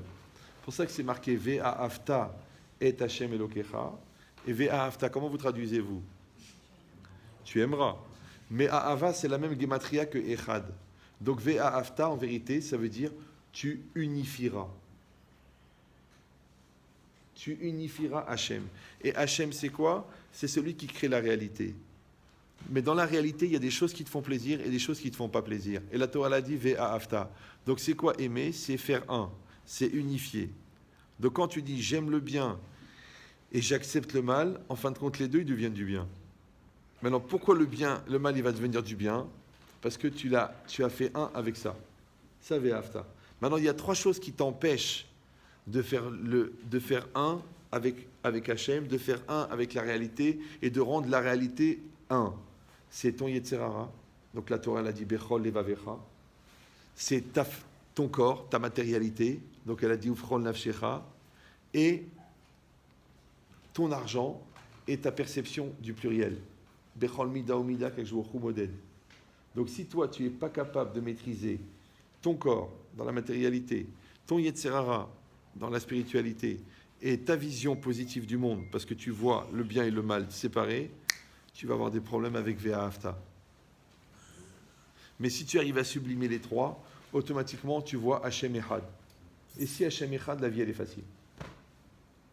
Mais tant que Hachem Shtaim, tu souffres. Donc vous avez compris en fin de compte que quand on dit que la Simcha, c'est la Shlemut, c'est d'être entier, ouais, ça veut dire que quand la Torah elle t'a donné la règle d'aimer Hachem, d'aimer ton prochain, c'est de faire un avec l'autre, après d'apprécier ton corps, de te valoriser personnellement, de savoir qui tu es, de connaître ce qui t'arrive, d'accepter les événements, d'être à 100% dedans, de te nourrir de la réalité, de produire des efforts pour obtenir des résultats. En fin de compte, tout ça, c'est la Simcha. C'est pour ça que c'est marqué En ha-yetzerara sholet et la bemi sheno besimcha. Le yetzerara ne peut s'attaquer que celui qui est triste. Celui qui n'est pas dans la joie. Ouais, pourquoi est-ce qu'il faut être besimcha tamid? Les gens croient que c'est rien que de se gratter le ventre et de s'exciter. Non. Parce que les gens, Rabbi Nachman. Mais avant Rabbi Nachman, déjà, c'est écrit dans la Gemara, déjà. Donc ça veut dire quoi? Alors c'est bien ce qu'il a fait Rabbi Nachman, mais il faut quand même savoir que Rabbi Nachman, il a étudié de la Gemara. Donc si toi tu refuses de faire de la Gemara parce que tu fais Rabbi Nachman, tu as un problème, c'est qu'il te manque juste 99% de la Torah. Ouais. Et dans toute la vie, c'est pareil. Donc ça veut dire quoi, Rabotai? Ça veut dire que la joie, elle est devant nous. La solution, elle est là. Et tout est facile. Mais est-ce que nous, on est prêts à se baisser pour ramasser les fleurs? Ouais. Est-ce que nous, on est prêts à dire merci? Est-ce que nous, on est prêts à se remettre en cause? Est-ce que nous, on est prêts à changer pour nos enfants?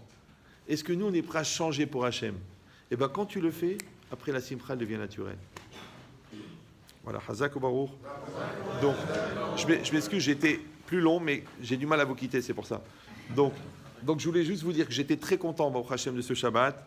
J'ai beaucoup appris, j'espère que vous avez appris, vous aussi. Je voulais vous dire aussi qu'il reste quelques livres, il reste des clés USB. J'ai vu que ça n'a pas très bien marché parce que je crois que vous n'avez pas compris que quand je vais arriver en France et que vous allez me demander de vous envoyer les livres, je ne vais pas vous les envoyer. Parce qu'il y a 14 € de port. Donc les livres, vous les oubliez. Donc ils sont là. Et les clés USB, ce sont des cours inédits, ce qu'on appelle des inédines. D'accord? Donc, ou des idanes, c'est comme vous voulez. Donc ceux qui veulent, il y a des clés USB avec 22 cours en vidéo. Il y a des clés USB avec 66 cours en audio, et après on a réuni le pack Shalom Bayit et le pack éducation, c'est-à-dire un programme de travail pour construire son couple, même pour les gens qui n'ont pas de problème, et à la limite il vaut mieux l'écouter avant que d'avoir l'écouté après, et un pack éducation. Donc le pack éducation, c'est 12 cours pour les parents à écouter entre eux, et 18 cours à faire écouter par les ados, qui vont vous éviter à vous d'avoir les crises, d'accord? Parce qu'ils vont prendre conscience d'eux-mêmes. Donc ce sont des outils. Ils fonctionnent très bien, ils marchent. Il y a des milliers de personnes qui les utilisent. Et là, c'est pareil, ils sont là. Je ne vais pas vous les envoyer par la poste. C'est prise de tête pour moi, ouais, et pour mon secrétaire. Celui qui veut, ils sont là. Maintenant, nous, on a fait une formule pour ceux qui veulent. Plutôt que parce que quand vous les achetez, ils coûtent 59 € chacun. D'accord?